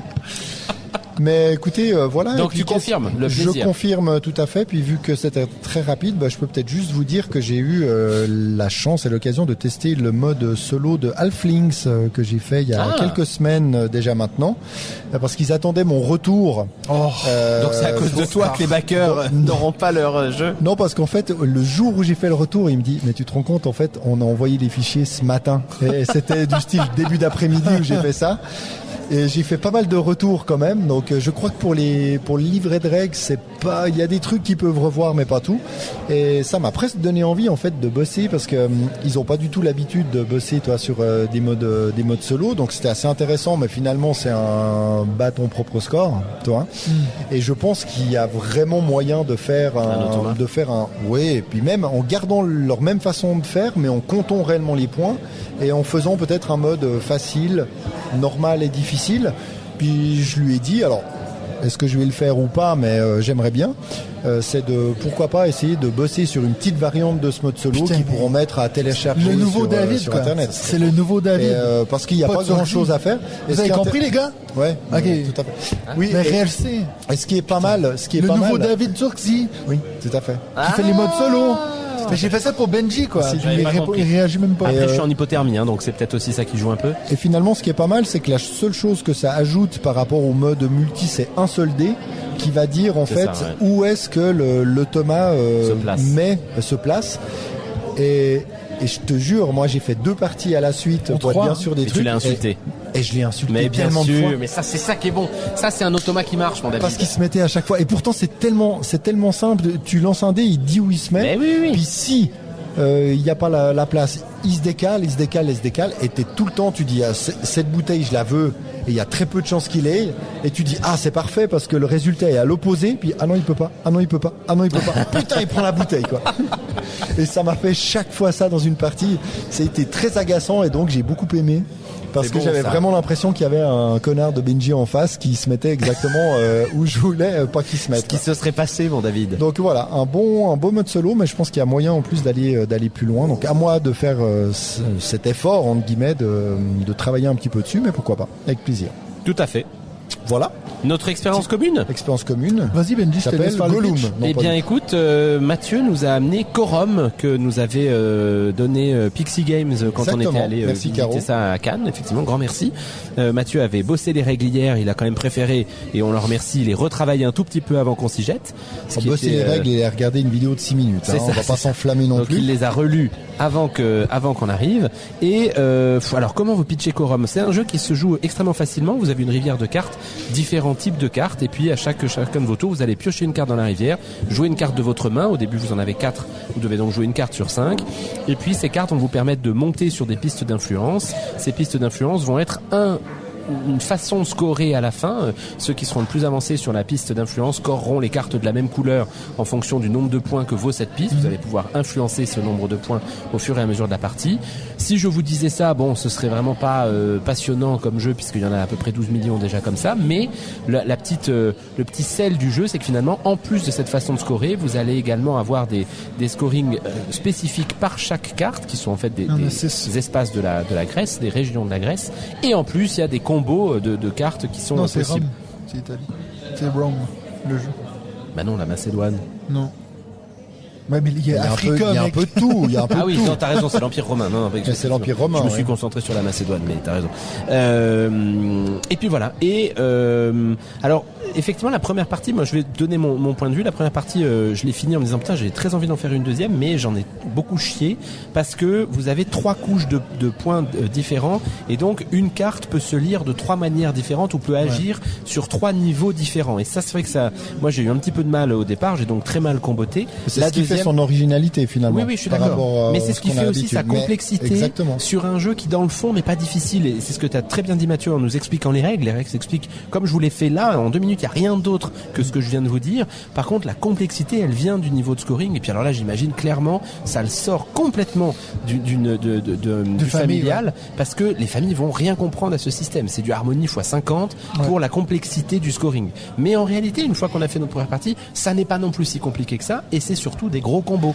Et c'est du combotage de cartes qui permet, selon les pistes où combotage de cartes et de pistes d'influence. Et lorsque vous réussissez bien, ça fait des gros types de points. Et donc, à la fin de ma deuxième partie, pour le coup, et malgré ça, j'ai perdu les 2 parties, mais j'ai vraiment beaucoup aimé. Et ce qu'on s'est fait comme réflexion, après, je vous laisse bien sûr dire votre avis, mais c'est vraiment le genre de jeu que j'aurais envie de jouer sur BGA non-stop, parce que une fois que vous comprenez bien et que vous vous familiarisez avec les différentes pistes, les différentes couleurs et le différent scoring, là, il y a un vrai petit plaisir à essayer du mieux possible, comboter chez vous et bien sûr empêcher les autres. Il y a aussi des cartes, vous voyez, tout est ouvert, donc vous voyez très bien ce que font vos petits camarades, puis vous allez essayer de leur prendre la carte qu'ils attendent pour leur faire, etc. Donc pour moi, une bonne surprise, je dois dire, mais je trouve que ça fait partie de ces jeux qui, à mon avis, risquent de pas bien marcher parce qu'on sait pas très bien dans quelle catégorie ils tapent, et je pense qu'ils sont trop durs pour un jeu facile pour des gens qui jouent peu, et qui en même temps la mécanique est trop facile pour des gens qui aiment bien jouer. Par contre, ce serait peut-être ma critique. Voilà. C'est vrai que là c'est une nouvelle sortie de chez Devir qui doit sortir en version française tout début avril, donc c'est quasiment demain. Et il le place effectivement à 14+ pour 45 minutes. Alors nous, on a plutôt fait des parties de 30 minutes, mais c'est vrai qu'on n'a pas non plus optimisé chaque carte sur qu'on le a 30 posé. minutes, t'as peut-être un 10 minutes de compter les points, en fait. J'exagère. Sur les 45, il y a une bonne... je sais pas, ouais. Il y a quand même... Non, mais après, on a joué en 30 minutes. Ah oui, c'est vrai. Je sais pas si on a joué 30 minutes. Non, je pense même pas. Mais ils le mettent quand même à 14+, mais c'est vrai que par rapport aux Devir dont on a l'habitude, qui sont quand même plus joueurs, donc ça reste accessible.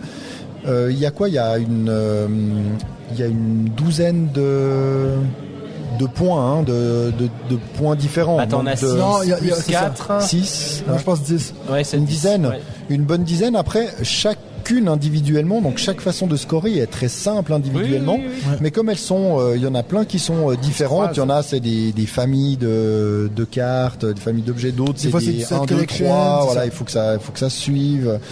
Donc, mais c'est ça, je pense que le danger, c'est que ce jeu commence par certains joueurs ou joueuses autour de la table à être suroptimisé, c'est-à-dire de se dire entre les 4 cartes que j'ai dans la main et les 5 que je peux prendre, étant donné qu'on peut prendre et jouer la carte directement, comme j'ai fait plein de fois en disant c'est bien ça la règle, on prend, on pose, exprès pour me foutre de leur gueule, et en plus je l'ai gagné cette partie. Les deux. Mais c'est de se Ah non, dire, là t'as gagné la deuxième. c'est de se dire t'as 9 cartes finalement possibles à jouer, et si tu les analyses toutes l'une après l'autre pour ces 2-3 façons de scorer différentes, ça pourrait être très long. Là, j'ai trouvé agréable qu'on l'ait joué finalement comme on l'a joué, sans trop non plus se prendre la tête. Après, je pense que si tu y joues régulièrement, mais ça se saurait si c'était l'habitude qu'on avait. Après, je pense que tu te souviens facilement quand même des façons de scorer de chaque carte, parce que c'est pas compliqué. Ce que tu dis, David, me fait penser. Je fais une toute petite, comment on dit, parenthèse. C'est pas ça que je voulais dire, mais ça marche quand même. On était donc à Ouchy la semaine dernière pour le Swiss Gamer Award, et on a papoté avec un pote de Sébastien Pochon à un moment donné. Ce type me dit Laurent, Voidfall, j'adore ce jeu, génial. On fait une partie par mois si tu veux venir quand tu veux. Je dis avec plaisir. Ouais. Et puis alors, mais vous commencez à quelle heure? Parce que il dit là c'est vrai qu'on commence super tôt, parce que on est quand même relativement rapide, mais une partie c'est 5 heures. Et donc moi je le regarde, nous avec Mathieu c'était 1h30. Il dit mais vous êtes nuls en fait, vous avez pas du tout comboté. Et ça fait plusieurs fois que je me rends compte de ça. Je pense que t'as quand même notre façon de jouer, sans doute un tout petit peu moins toi David, mais quand même un peu. C'est vrai qu'on joue pour le plaisir de jouer et pas forcément pour le plaisir d'être les meilleurs optimisateurs. Alors certains le sont plus ou moins naturellement, notamment ce connard de David, mais on joue quand même relativement vite. Et moi, je me voyais absolument pas quand il m'a dit 5 heures. Pour moi, c'est l'équivalent de l'enfer. Si tu veux. Jamais je ferais ça. Et effectivement, Quorum, je me retrouvais dans un groupe de joueurs où chacun analyse pendant 3 points de piocher sa carte. Ça me rendrait fou, je pense. Et je trouve ça intéressant que finalement, il y ait des expériences de jeu qui soient très différentes en fonction des joueurs qui sont autour de la table, et de se dire que là aussi, je vais vous faire l'amour 2 secondes, on s'est pas si mal trouvé que ça, parce qu'on a quand même cette tendance plutôt à être des joueurs relativement rapides, mais même toi David en fait je pense mais après, un tout petit peu moins que nous, mais quand même assez. J'ai tellement froid que ça va être difficile hein. J'ai tellement froid que ça va être difficile de faire l'amour, mais Elle est toute petite. Mais sinon, après, je passe la parole à Mathieu s'il arrive encore à parler malgré ses lèvres bleues. J'ai aussi eu du plaisir à y jouer. Après, je dis pas que je vais l'ajouter sur ma wishlist et que je vais l'acheter. Je pense qu'on peut se le passer aussi entre nous. Mais c'est vrai que j'aimerais bien le voir sur BGA parce que j'aurais plaisir à partager des parties et en faire, à les enchaîner parce que ça aide quand même pas mal, il faut le dire. Moi, je pense que je suis peut-être celui qui l'a aimé le plus entre vous trois. Moi en fait, alors j'ai parlé avant de Once Upon a Time qui était tout à fait pas mon genre de jeu, mais en fait celui-ci ça tape en plein dans ma gamme un peu navillire des trucs initiés, mais qu'une fois que tu connais en fait ça se joue vite, puis limite on peut en enchaîner 2 de suite. Il y a 2-3 trucs que j'ai pas encore compris. Tu vois, l'intérêt, exemple de nos cartes, en fait, on voit le verso, on peut voir la couleur qu'ils sont. Je me rends pas compte, est-ce que j'aurais plus dû regarder ce que les autres faisaient? Peut-être t'aurais pu dire, tiens, est-ce que quelqu'un, si je dépasse sur la piste bleue maintenant, est-ce que quelqu'un potentiellement peut jouer bleu? Oui, mais la différence, c'est que le dos ne correspond pas à la couleur sur laquelle tu montes devant. Ah oui, tu sais, le devant est différent. Ça serait juste pour son scoring à lui. Ouais, c'est vrai. Donc voilà. Donc ça, j'ai encore pas tout à fait compris ça. Donc je me dis, je pense qu'il manque quand même une partie que j'ai pas encore exploitée. Mais alors bon, moi je l'ai, donc c'est sûr que je vais le garder. Mais je sais pas, je serais assez chaud à faire quelques parties, puis l'essayer voir aussi avec des gens qui sont moins joueurs, voir si eux ils prennent. Mais j'ai encore de la peine à vraiment dire tout de suite, allez l'acheter, c'est un banger ou quoi que ce soit. Je pense pas. Mais moi j'ai quand même pris beaucoup de plaisir à ces 2 parties-là. Mais c'est clair que comme Benji dit, moi quelqu'un qui commence à dire attends mais toi t'as ça parce que ça va me faire chier. Mais ça c'est vrai de tous les jeux, tu vois. Donc je sais pas si c'est une critique propre à ce jeu-là. C'est vrai. Mais c'est vrai que le gros négatif, et puis on le dit direct quand on a commencé à en parler, c'est vrai que c'est un jeu très court pour le nombre de temps que tu passes à compter les points. Oui. Ça, c'est vrai que ça mériterait d'avoir, mais bon. Je sais pas toi comment tu pourrais réparer ça, tu vois. Non, à part faire comme tu dis, faire un genre un truc de plateau. Mais c'est vrai que moi, en découvrant là récemment Carnouta, où j'ai eu un vrai coup de cœur, et dès que je vois un tour arriver sur BGA de Carnouta, je suis là, tu sais, je me ravance vers l'écran, puis je dis je suis content.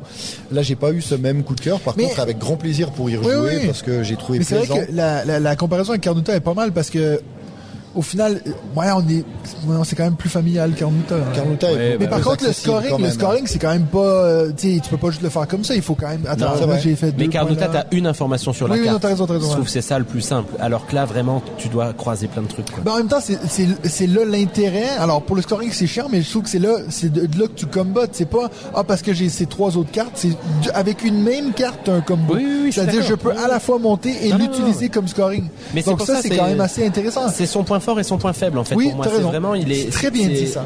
Putain, merci. C'est très bien dit. C'est vraiment, il est intéressant parce que il amène ça en plus par rapport à un Carnouta, et en même temps Carnouta, il a cette simplicité et cette facilité de prise en main que n'a du coup pas Quorum. Donc, je suis curieux de voir ce qu'il va devenir, ce que les gens vont en penser. Peut-être qu'il y a, je pense qu'il y a quand même un nombre d'initiés qui peuvent l'aimer. Donc, on va voir si je trouve son public. Mais je pense que c'est ça. Si vous êtes intéressé par ce jeu, je pense que ma comparaison était pas si mal. C'est-à-dire, c'est vraiment dans cette gamme. Quand j'ai dit Nidavellir. Oui. Alors, Nidavellir est un bien meilleur jeu, mais je veux dire, ce genre de réflexion rapide que tu peux enchaîner, ça peut être un bon filler pour des joueurs experts. Tu vois. On se fait un petit truc entre deux.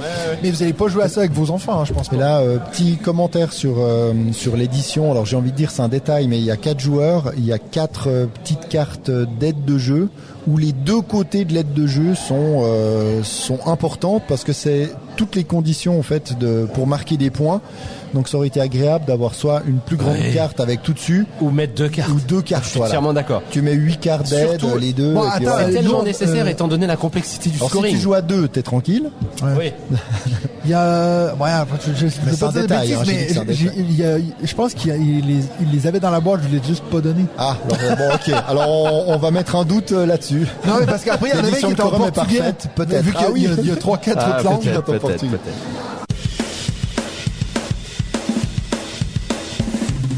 David, Benji et Mathieu vont maintenant vous faire leur thématique. Écoutez, je voulais vous faire une petite réflexion sur quelque chose que toi t'as écrit dans notre groupe WhatsApp peut-être. Oui, parmi tous les horribles trucs qui se disent. Non, mais c'est juste qu'en fait tu parlais de l'intérêt du thème dans un jeu de société. Et du coup je me suis dit je vais m'amuser à aller regarder le top 100 BGG et de comparer les thématiques qui y sont. Ok, qui y sont. On s'était dit ça parce que justement on était dans un cadre médiéval et puis dans une soirée médiévale fantastique, et c'est vrai qu'on se disait tiens, le thème médiéval fantastique, est-ce que c'est vraiment encore d'actualité, blablabla. Et là Mathieu nous a préparé un petit quiz. Et juste nouvelle petite parenthèse, ce soir on a plusieurs personnes qui sont venues voir notre beau roll-up On joue tout le podcast, et il y a quelqu'un qui m'a dit à un moment donné, est-ce que vous êtes le responsable de ce podcast? Alors j'ai dit non, je suis co-animateur avec l'autre débile en pointant Mathieu et l'autre vieux en pointant David. Et elle me dit je suis professeur de français, et je vous avoue quand je vois On joue tu, ça me donne de l'urticaire. Donc je lui ai expliqué. Mais c'est juste voir, j'ai cru que c'était en l'écoutant. Non, en voyant. Je lui ai dit je comprends, mais Mathieu est québécois, etc. Par contre, si vous êtes professeur de français, je vous en supplie, écoutez. N'écoutez pas pour faire quelques AVC réguliers. Et puis toi tu viens de dire je sais plus c'est quoi qu'on y joue. Je prépare. Donc j'espère, chère madame, que tu écoutes notre épisode et que tu viens vraisemblablement faire un AVC. Pourquoi j'aime pas Once Upon a Night? À chaque mot, tu lui souhaites des AVC, donc à répétition. C'est gentil. Bien sûr que non, je lui souhaite de guérir de ces AVC. Alors j'ai été assez surpris parce que j'ai vu, parce que moi je pensais que ça allait être clairement un thème qui sort du lot, mais en fait ça a été assez équilibré sur plein de trucs. Du coup, je vais peut-être vous demander quel thème est-ce que vous pensez qui revient le plus dans le top 100 BGG? Top 100 Space. Toi tu dirais Space. Mais bon, après le truc c'est qu'est-ce que tu regroupes dans les thèmes? J'ai inclus. Toi? Alors ça c'est ce que j'en ai le plus chié. Puis je me suis surtout rendu compte qu'il y a beaucoup de jeux qui rentrent dans rien en fait. Donc j'ai dû créer une catégorie un peu à part. Mais non, Space j'ai mis aussi tout ce qui est un peu science-fiction. Oui, c'est ça. Mais c'est le Space On joue tu. Voilà, Space On joue tu. Alors pour pas dire la même chose que toi, mais je pense qu'il est quand même un peu dans les finalistes. Il est dans le top 3, mais il n'est pas le premier. Mais est-ce qu'un thème genre justement Heroic Fantasy c'est un thème pour toi? Parce que c'est large quand même. C'est très large. Alors je le mets. Celui-là est premier. Ouh, mais qu'est-ce que tu mets dans Heroic Fantasy? Bah alors, à chaque fois qu'il y avait Il met ce des qu'il veut orques, d'abord. des orques Oui, ou mais je veux des elfes savoir. ou des trucs comme Voilà, ça. c'est je ça, les des mettais. dragons, Putain, mais il y en a tant que ça dans le Il y en a perso. 21. des cow-boys, ouais. t'as mis dedans aussi Non. Non, mais alors, tiens, regarde, en fait. Des poissons. J'ai mais- Heroic Fantasy. Non, mais la réflexion que je me suis fait, c'est un jeu, tu sais, par exemple, Brass, tu mets ça dans quoi? Alors, tu l'as Alors, pas mis dans pas dans Heroic Heroic Fantasy. Fantasy. Non, mais en fait, parce que moi, j'ai Bah, 21. Industrie. Industrie Non, alors, ou historique. Moi, Non. j'ai fait une catégorie Réel. normale, réelle. réel, voilà, c'est Tu vois, ça. genre Ark Nova, tu vois, c'est genre. Viticulture. Tous ces, non, Mais ça, je c'est l'ai mis à nature, part. Ark Nova. Comment non, ça mais- t'as mis à part viticulture? Ah, mais j'ai pas fait un thème nature. Ah, nature. J'ai oublié nature. Non, mais parce que, en fait, pour moi, Est-ce que tu peux nous Non. lire les thèmes que t'as mis? oui, alors voilà, je vous les fais dans l'ordre. Donc, celui qui avait le plus, c'est en fait des trucs qui sont comme des jobs, tu sais, ou genre un truc qui est réel. Tu vas dire Ce qui a Ark le plus, Nova. mais tu viens de dire que c'est Heroic Fantasy qui a le Non, plus. non, mais ils sont à égalité. Ah, ils sont Il y a égalisés, 21 d'accord. jeux qui sont, tu vois, Brass, Ark Nova, tu sais, Power Grid, tu sais, des trucs comme ça, barrage. Great Tu mets ça Western dans Trail, quoi? t'as mis là-dedans aussi? Non. Ah, Alors, ok. non, ça, j'ai fait une catégorie historique. Ah ouais, puis t'as Un mis truc qui viticulture recule. dedans. Non, j'ai une catégorie aussi géographique. Ah. Pour un jeu comme Château de Bourgogne. Ah, Bah, bien oui. sûr. Bourgogne, Alors, il y a le géographique. titre. Oui, bah oui. Alors ça aurait pu être médiéval aussi, éventuellement. Donc, je vous fais mes thèmes. ok? Historique. Donc, le premier, j'ai mis normal c'est humain, génial. qui a 21 jeux. Voilà. dont Normal 13 Normal. Le thème normal normal. réel. Thème normal. Normal Voilà. réel. Voilà. Il n'y a Le rien de classique. fantastique. C'est vraiment. C'est limite- quoi la thématique de ton jeu? Écoute, c'est normal réel, c'est moi. normal. Ouais, Non, mais tu sais, c'est limite genre les trucs comme. La vraie vie, quoi. Ah, mais là, Kanban Eevee, tu sais, hein, on fait des voitures. C'est Ah oui, normal. c'est la vie réelle. Voilà. La vraie vie, quoi. C'est ça. Voilà. Du coup, 21. Heroic Fantasy, 21. Sci-Fi Space, 19. Ouais. Pas loin. Histoire. J'ai mis histoire et géographie ensemble. Tous Bah des oui, trucs mais un t'as peu. bien fait. Voilà, merci. L'école, quoi. J'adore. C'est l'école. Tu vois, genre Orléans. J'ai mis maths français, hein, dans mon jeu Orléans, aussi. Orléans, viticulture, Ah, des trucs bien comme sûr. ça. tu vois. Ah oui, bah, Il y en a Orléans. Bon, 21 médiéval. aussi. T'as pas mis médiéval alors dans Non, les thèmes. non, non. Ah, parce que je me disais, parce que Non. sinon il en manquait Viking. beaucoup. Oui. 2.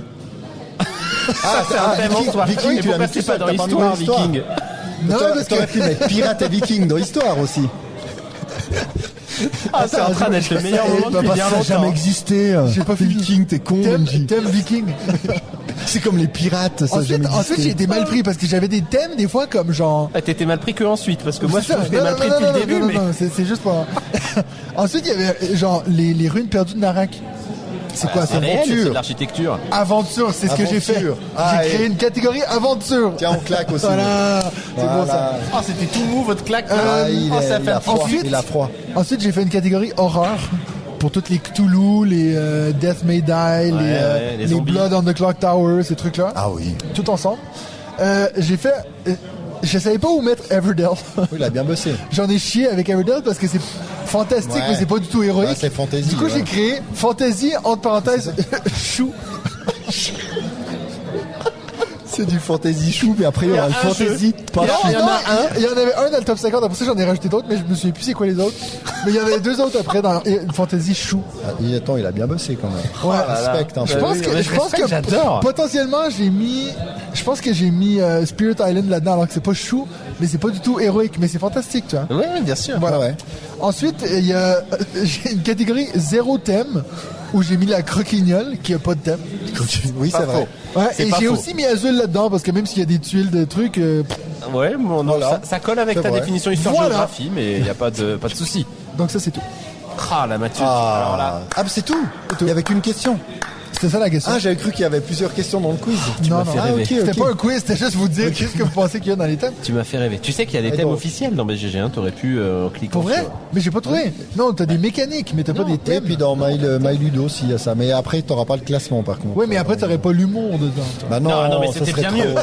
Non, mais Et toi, c'était bien toi, tu mieux, nous as toi. aussi fait un quiz, mon petit Benji, Oui, mais non je vais pas vous faire, je pense. Ah, parce qu'il est pas bon. Il sera moins bien que celui-là. Après, si on a le temps, je peux toujours. Mais Par je contre, vous ai je surtout, crois que tu nous as écrit je me suis fait plaisir. une histoire. Je me suis fait plaisir. Moi, je suis prêt à t'écouter, mon Benji. Vas-y. En fait, je me suis dit, Mims m'a donné envie Alors la chance qu'elle a, c'est qu'elle est seule. Super cet épisode C'est qu'elle que est j'ai seule. rattrapé. Ah mais sur nous le tas. on va pas te laisser. Ouais, ben c'est ma crainte effectivement. Mais si vous le faites pas, ça va quand même vite être très chiant, je pense. Hein, donc c'est Non, on ça, va c'est moi je dis conseil. rien. Ah donc tu Mais- veux qu'on te coupe? Non, justement. Non, j'aimerais bien que vous fermiez vos mouilles. Ok. Ah, mais t'as dit. Ok. J'aimerais bien. vas-y. Tu t'es Je trompé trouve dans que ce que Mims tu a cette petite chance d'être seul et de pouvoir Moi, se je suis faire prêt. des petits textes. Ah, regarde, Et si donc- tu veux, je coupe nos micros. Toi, J'ai envie- tu pourrais aussi t'enregistrer seul chez toi. Ah, Voilà, on t'entend plus. On vous entend plus.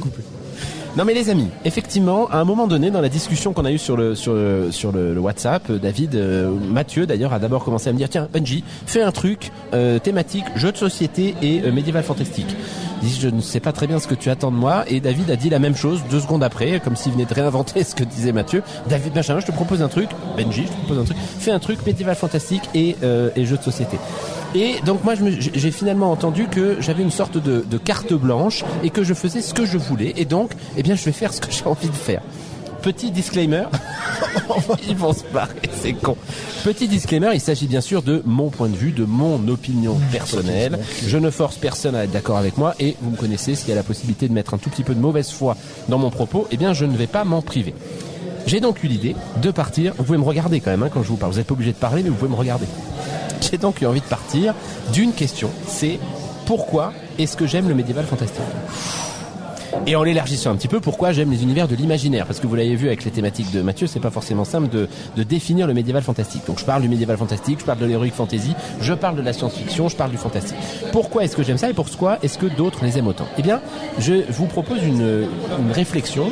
Je pense que tout le monde n'a pas la chance, comme Mathieu, de naître avec une énorme confiance en soi. Certains, à l'inverse de David, souffrent d'avoir une toute petite estime d'eux-mêmes. Je pense aux petits gros de la classe. Je pense à l'intello, je pense à la grande maigre, je pense aux boutonneux, je pense à celle qui a les dents de travers, celles et ceux qui, tôt ou tard, ont l'impression de ne pas être à la hauteur, d'être en dessous. C'est pour ça qu'il faut que vous fermiez vos gueules, parce que c'est pas drôle ce que je raconte. D'être en dessous ou de ne pas avoir les bonnes cartes. Et là, je ne parle pas que du physique, on pourrait ajouter tellement d'autres choses. Celui qui n'ose pas parler à la fille dont il est amoureux, celle qui n'ose pas lever la main en classe, celui qui aimerait ne plus être mauvais perdant, celle qui se déteste quand elle trahit une copine pour être acceptée, ou encore celle qui vient de perdre son parent, celui qui ne parle plus à son père, etc., etc. Bref, tous ces jeunes, dont je m'enorgueillis d'avoir fait partie, les amis, et peut-être d'en faire encore partie un peu moins jeune, vivent avec quelque chose d'un peu triste, un peu anxieux et un petit peu sombre. Et puis soudain, s'ouvre devant eux un univers gigantesque. Des univers où le petit gros devient un nain respectable. Ça, c'était moi avec Gimli, par exemple. Où la grande maigre devient une princesse elfe. Où l'intello, c'était pas Mathieu, devient le vieux sage qui sauve tout le monde. Où le boutonneux voyage avec des extraterrestres à tentacules. Des univers où celui qui semblait insignifiant devient le héros qui terrasse le seigneur des ténèbres. Où celle qui était moquée devient la plus grande magicienne de son monde. Où l'on oublie son deuil en combattant un pantin gigantesque. Vas-y, fais-toi plaisir. Maintenant. Voilà, c'est bon. En plus, c'est dommage parce que cette phrase-là était pour toi. J'espère que tu la réécouteras. Bien sûr. Où l'on combat ses démons en terrassant un dragon, où même la plus petite personne peut changer le cours de l'histoire. Dans ces univers parallèles, très éloignés du nôtre, nous découvrons quelque chose, une forme d'espoir. L'espoir d'un monde différent, l'espoir d'un soi différent, l'espoir de pouvoir être plus que ce que nous sommes, autre chose que ce que nous sommes. Ça fait pas 10 pages, je te rassure. Un barbare, une sorcière, un explorateur ou une chevalière, par exemple. Et c'est comme ça que moi, je suis entré dans cet univers et que je n'en suis jamais vraiment sorti. Parce que finalement, ils offrent une autre manière de parler du monde, une autre manière de parler de nous. Ils parlent de trahison, ils parlent de violence, ils parlent de complot, mais aussi de rédemption, de courage, d'amour et surtout de découverte de soi, de découvrir quelque chose qu'on ne soupçonnait pas, une forme de transfiguration de soi. Et figurez-vous... Ah putain, je m'entendais plus tout à coup. Figurez-vous que dans mon talent infini, je vais même réussir à retomber sur les jeux de société, puisque c'était quand même ça au départ le projet, parce qu'à mon sens, c'est quelque chose de très proche justement dans ce que je viens de raconter et dans les jeux de société, et pour le coup, je ne pense pas qu'il y a que la thématique, parce que ce serait un peu trop facile pour le coup. Une table de jeu, c'est déjà un autre monde en soi, un monde où on n'est plus celui qui se sent différent, celle qui se sent seule, celui qui regrette d'être célibataire, celle qui s'ennuie au travail, un monde où on devient gestionnaire d'usine, par exemple dans une thématique d'industrie, il semblait manquer dans ta proposition thématique. On devient exploratrice, on devient cavalier de chameau, on devient marine de l'espace, perdu dans un vaisseau rempli de xénomorphes, aussi diplomate qu'un Trump au réveil. Un monde où on peut trahir pour de faux, sans conséquence. Un monde où on peut briller en jouant la bonne carte au bon moment, ce qui m'arrive rarement. Un monde où on réussit ce coup parfait qui permet d'enchaîner 3 actions au lieu d'un seul. Bref, Un monde dans lequel, encore une fois, on n'est plus vraiment celui ou celle qui en chie dans la journée, mais où de nouveau on se transfigure dans quelque chose de plus ou moins, dans quelque chose de plus ou au moins de différent que ce qu'on est d'habitude. Pour paraphraser, tu sais ce que ça veut dire paraphraser ? Un grand sage d'un certain univers fantastique, certains pensent que seul un grand pouvoir peut tenir le mal en échec. Mais ce n'est pas ce que j'ai découvert. Je crois que ce sont les petites choses, les gestes quotidiens des gens ordinaires qui nous préservent du mal, de simples actes de bonté ou d'amour. Tu sais d'où ça vient, ça ? Gandalf. Ah, c'est beau, ça. Est-ce qu'on pourrait penser que, finalement, de simples moments de lecture, un instant devant un film ou une série, des jeux vidéo, ou bien sûr, un simple moment autour d'une table de jeu avec ses meilleurs potes, pourrait en soi nous préserver du mal ? Voilà pourquoi j'aime les univers de l'imaginaire, voilà pourquoi j'aime bien les jeux de société, et voilà pourquoi je me sens malgré tout tellement chanceux de partager ça avec les deux plus gros trolls du médiéval fantastique qui soient dans tous les multivers, à savoir ces deux têtes de cons. C'est la fin du monologue, j'ai terminé, et donc je vous propose maintenant de réfléchir à ça. Qu'est-ce qui fait que vous aimez ou pas les jeux de l'imaginaire, et puis plus largement, qu'est-ce qui fait que vous aimez être comme des cons autour d'une table à se chier dessus ? Parce que j'aime bien chier sur le il petit a remis gros. le son, j'avais pas vu. Merci, putain, c'est exactement ça que j'attendais de toi. Ah, c'est beau ça. Ah là là là là. Tu voulais parler de qui avec tes meilleurs amis ? Tu partageais des jeux ? C'est ça. Attends, il y avait, Putain, c'est il y avait bon, ça. d'autres personnes ici. C'est exactement T'as ce que vraiment j'aime. dit de la merde, quoi. Ça m'a Non, fait mais plaisir. alors, Ça m'a fait tellement la plaisir. question que j'ai demandé à David sur notre WhatsApp pendant que tu parlais, est-ce que c'est toi qui as écrit ce texte ou c'est ChatGPT? Je te laisserai deviner, mon pote. Ah, putain, Non, bravo, c'est beau. bravo, Pas mon du Benji. tout, figure-toi, pas du tout, Trouduc. Non, Pourquoi on aime ça ? Qu'est-ce qui fait qu'on aime l'imaginaire ? C'était ça la question de base. Ouais, mais moi je sais pas si Mais j'aime l'imaginaire. en fait. l'imaginaire, mais le thème imaginaire ou tout type de les jeu, parce que thématiques de finalement, ok. Les Mais thématiques parce de que en fait, l'imaginaire. moi je sais pas si j'arrive pas à dire que j'aime ça au final. Mais parce que Moi j'aime le justement, Seigneur des Anneaux parce tu vois, que je trouve que c'était un masterpiece, mais ça irait bien dans En mon fait, idée j'ai que de la- t'étais pas le petit gros, le petit boutonneux ou le... peut-être. Mais moi j'aime bien en fait les trucs qui affectent les gens. Je sais pas pour de vrai. Tu vois, De quoi ? Non mais des histoires. Tu vois, je me rends compte de plus en plus que j'aime genre des films ou des séries qui sont plus proches du réel que du fantastique.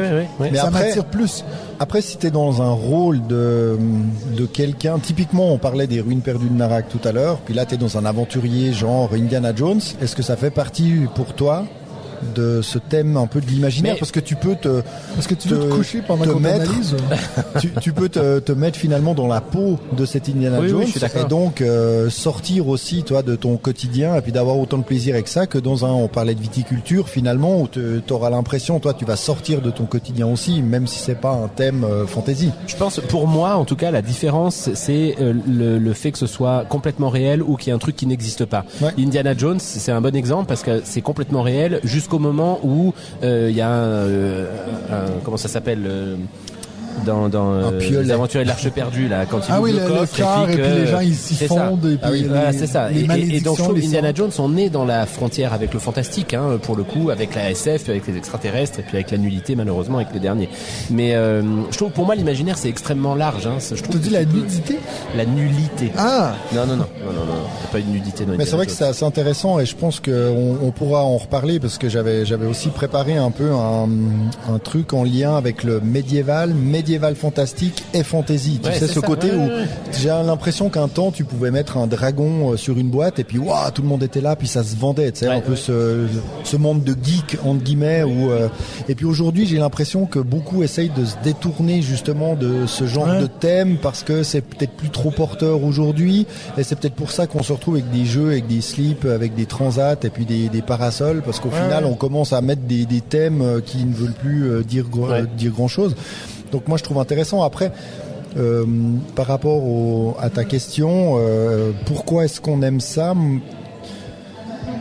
Mais Je suis est-ce un que peu toi, comme t'aimes Mathieu. ça? Je suis un peu- moi, j'ai beaucoup aimé aussi le Seigneur des Anneaux, mais je vais pas être excité parce que je vais jouer à un jeu du Seigneur Oui, des mais Anneaux. tu vois, en quoi. fait, moi, j'ai beaucoup aimé les films parce que j'étais plongé dedans. Je pense comme qu'on peut pas peux- dire que tout le monde qui est fan du Seigneur des Anneaux est fan de médiéval fantastique. Non, Pardon, bah, héroïque fantastique.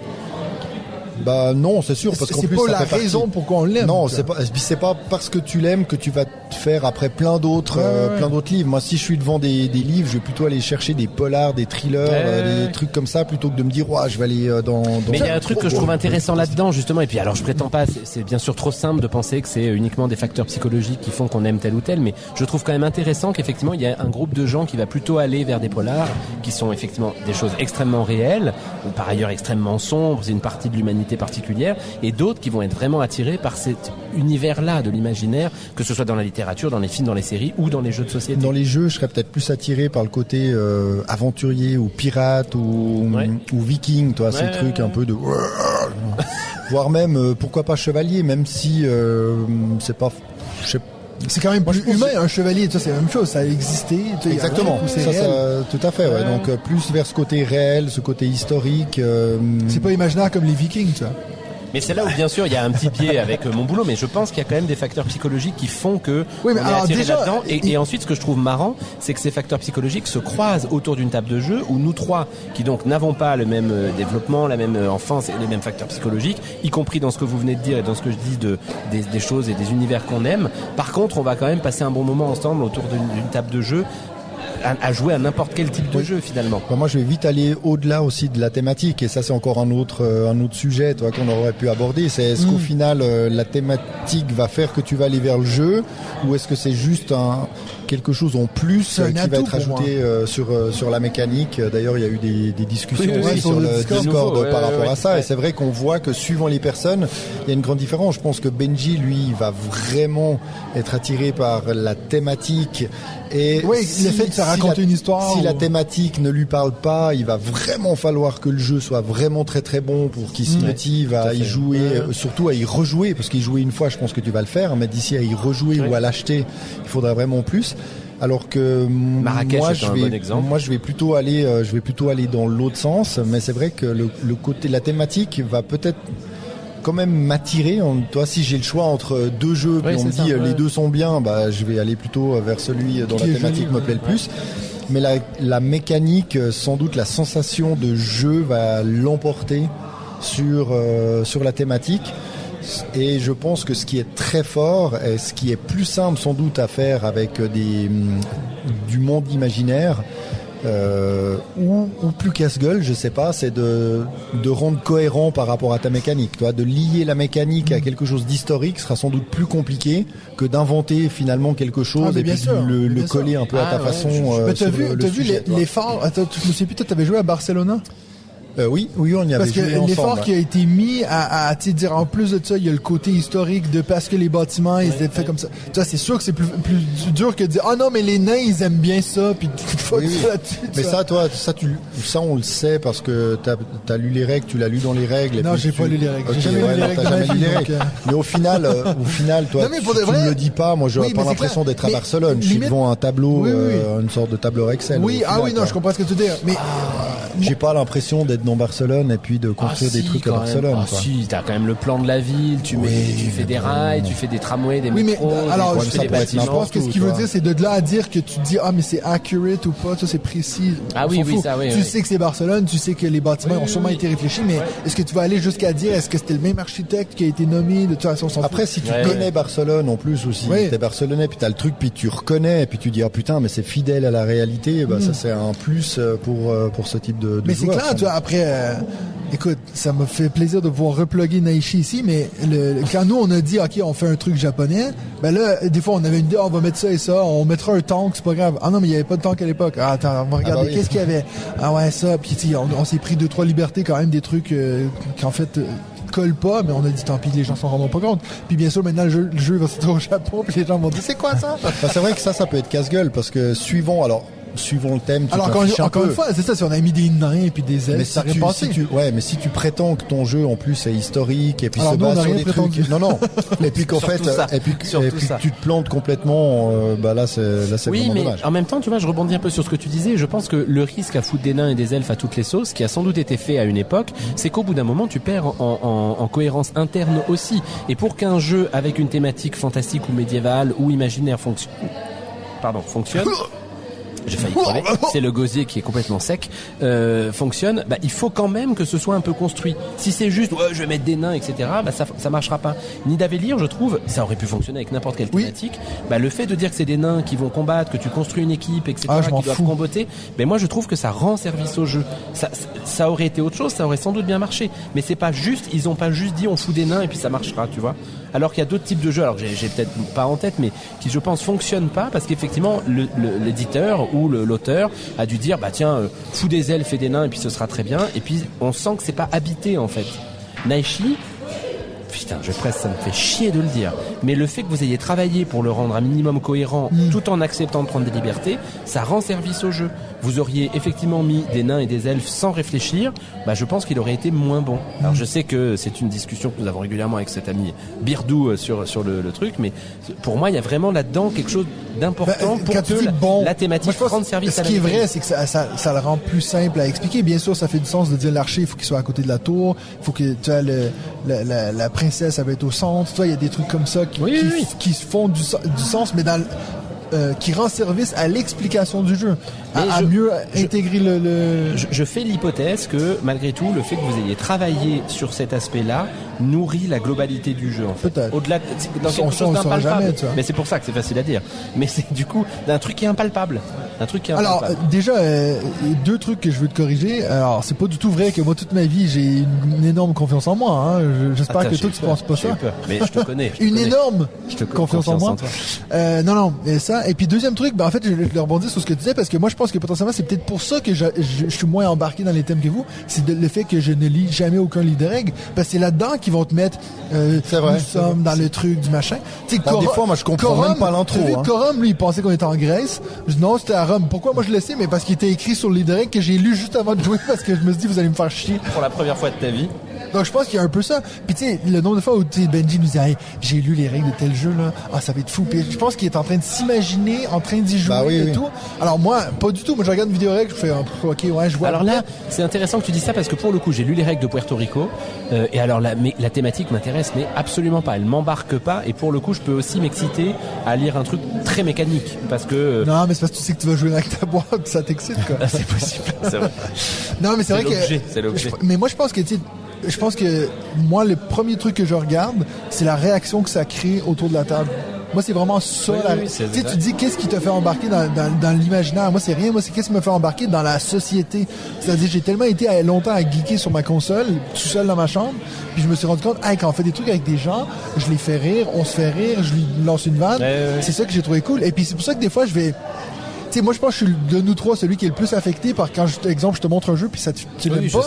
Je sais. Mais moi d'un coup je suis comme je n'aime plus ce jeu, tu vois. Puis c'est parce que je sais pas, je suis pas là à me dire mais je suis un guerrier, je suis un aventurier. Moi je suis là genre je suis un pote qui montre à son pote un jeu puis je veux qu'il ait Mais ça va très bien avec ce que tu as dit sur les jeux narratifs au début, c'est que jouer seul en te racontant une histoire, c'est pas pour toi. C'est clairement pas moi. C'est marrant quand tu parlais des livrets de règles parce que tu sais tu lis à chaque fois forcément tu commences par le début du livret de règles et puis tu as toujours cette intro qui t'explique, qui te cadre, et puis il y a quand même des fois où je me dis, mais il y a vraiment quelqu'un qui a écrit ça? Tu sais qui? Tu lis 4 lignes, t'as déjà rien compris, quoi. Tu dis, mais putain, comment le gars il a eu cette idée-là et il m'embarque dans rien du tout. Puis des fois t'es là un peu en mode, ça rejoint, je trouve, quelque chose de, en fait, qu'est-ce que tu mets vraiment de ton cœur dans la thématique de ton jeu, en fait. Oui. Et je trouve que Naishi, mais si ça peut être compris par des joueurs lambda, c'est quand même mieux, quoi. Oui, c'est ça. Pour embarquer les gens avec toi. Naishi, vous nous embarquez parce que malgré tout, cette thématique japonaise, vous y teniez, elle a du sens pour vous, elle donne du sens au jeu, et donc il se passe quelque chose autour de la thématique. Et je pense qu'effectivement, malheureusement, il y a certains jeux dans lesquels la thématique est plaquée, on s'en rend très vite compte, et c'est là où tu lis ces textes qui sont complètement fades. Elle est plaquée, même des fois, elle est pas du tout intéressante. En fait. Oui, je suis d'accord. Elle est plaquée, quasi inexistante. Tout à fait d'accord. Ouais, c'est beau, c'est qu'on est tous d'accord. C'était sympa. Cool. Voilà, c'est messieurs. Voilà. On a toujours rien bu, rien mangé. Il est 22h30. Je sais pas comment je fais pour tenir. Il faut peut-être qu'on aille chercher un truc à boire avant qu'il ferme. On va rentrer surtout. Un petit jeu qui fait de l'œil. Allons-y. Bah Salut. écoute, moi je peux vous dire que j'ai très envie de jouer à Skyrise, parce qu'on en a parlé. T'as parlé de Lucky Duck, donc c'est la boîte qui est dans leur panier depuis quelques temps que j'ai. Puis vu qu'on sait que Pochon nous écoute encore. à acheter, ouais c'est ça. Donc ça, j'ai toujours pas testé. Et Moi, j'ai je l'ai quand même eu commandé très bon via, retour. via la boutique du Mais la musée. version collector La ou version normale. Ouais, non, j'ai pris. Mais moi, j'ai hésité aussi à la commander chez Lucky Duck, mais il y avait trop de plastique. C'est beau, c'est bien, c'est bien. Et l'autre est belle aussi, donc. Skyrise, donc pas du tout une Skyrise. nouveauté pour le coup. Puis toi, David. Bah moi c'est marrant. Hein. Attends, je regarde Benji, non, il l'a bien aimé aussi. Moi c'est Flip 7 Vengeance. Ah C'est si, la alors suite. ça, moi j'attends ça avec La impatience. suite de Flip 7 parce que ça a l'air d'être très méchant. Il a l'air d'avoir énormément de cartes et autant des fois tu sais des suites t'es là mais pourquoi en fait, pourquoi ça? Alors je sais que il n'y a pas trop d'intérêt sur le Skyjo, mais ils ont sorti Skyjo Action qui rajoutait de la complexité. Il y avait vraiment aucun intérêt à l'acheter. Même ceux qui ont aimé Skyjo disent non mais achetez pas Skyjo Action, ça sert à rien. Autant là, Flip 7 Vengeance, ça a l'air d'être vraiment c'est très malin. la version Mais plus. Quand est-ce que ça sort en français? C'est plutôt fin d'année. C'est plutôt non fin d'année. Ouais, Alors c'est il y a ça. déjà des boîtes en import qui peuvent être trouvées parce que la version américaine est disponible et Ouais, tu me comme il y diras, a le tellement chiffre peu de texte. En français et en anglais, se Ouais, lit à peu près de la exactement. même manière. Exactement. Donc là, il y a des cartes négatives en points. Il y a des cartes qui obligent l'autre à prendre qu'une carte et à défausser tout le reste, à prendre Il y a un 13. 4 cartes ou à obliger à prendre qu'une carte et puis c'est la dernière que tu vas jouer. Donc il y a beaucoup de On cartes pourra à en parler effet avec l'auteur qui la ont semaine l'air prochaine. très fun. Ben Oh, oui, c'est beau, ça. exactement, T'as vu tout ça, à fait. Putain, la Et puis transition. on pourra voir s'il a déjà un Vengeance 2, le retour. Peut-être qu'il va en amener avec lui, on pourrait l'essayer direct la semaine ça prochaine. serait bien. Avec. Ah non, Benji est pas là. Ah, Oh, tais-toi, mince. tais-toi, je m'excuse. Et peut-être qu'on va revenir avec 2 boîtes de Flip 7 Oui, Vengeance. puis on le Une jouera pour pas toi, avec Mathieu, David, et une avec pour moi. Benji. C'est bon, ça. Moi, je vais vous parler rapidement d'un jeu.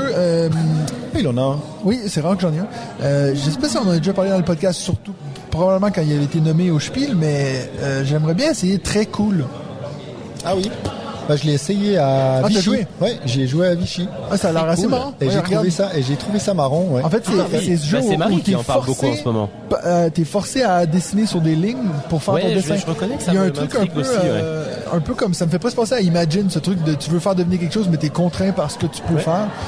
Puis Imagine, c'est un jeu qui avait bien marché chez moi. Puis, Donc, mais il y a un jeu du même type qui est sorti il y a pas si longtemps que ça, qui était, je crois, tu avais le plan de la ville de Tokyo, si je dis pas de bêtises, et tu devais suivre en fait le Les plan routes de la ville, pour voir. mais c'était très carré, toi, en fait. Et alors que là, vous avez vraiment un plateau personnel avec des traits qui vont un peu dans tous les sens, qui ressemblent à rien, et vous devez dessiner, par exemple, une montgolfière, et ensuite un peu à la dans ces jeux où tu prends toutes les cartes de tout le monde, tu rajoutes des cartes et Ah puis oui, tu dois comme essayer dans de deviner, Fiesta de Los Muertos voilà, ou, Fiesta de Los Muertos ouais. et autres. Tu dois essayer de deviner ce que c'est. Bah t'es là, putain, mais qu'est-ce qui ressemble à une montgolfière, quoi. Et c'est marrant parce que moi les jeux de dessin, moi je dessine très mal, donc je suis chaque ouais, mais fois un tu peu sais en que c'est mode. le tien, non? Hein? Oui, mais Tu c'est vas pas les dire- autres qui Ah, ok, disent, toi, c'est tu pas, devines ouais, pas. non, mais je sais Ça serait trop facile. je sais plus C'est vrai, exactement c'est moi. comment ça va. En tout cas, c'est comme ça qu'on l'avait joué, mais j'avais trouvé fun parce que tout le monde est au même niveau au final. Puis c'est juste te dire, bah, par où je vais passer sur ces lignes. Excuse-moi, tu parles de ce très cool là Ouais, ou... de très cool, ouais. Mais tu l'as joué.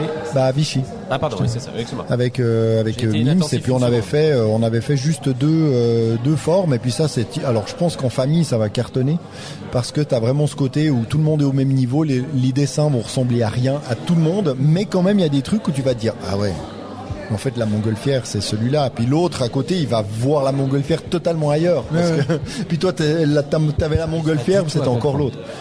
Mais Donc, j'ai très envie de le tester, ouais. Ouais, non mais ça Ah, puis vaut c'est ça vaut la sorti, peine de tester. Le 13, donc c'est déjà sorti en boutique. Ouais, ça vient tout juste de sortir, exactement.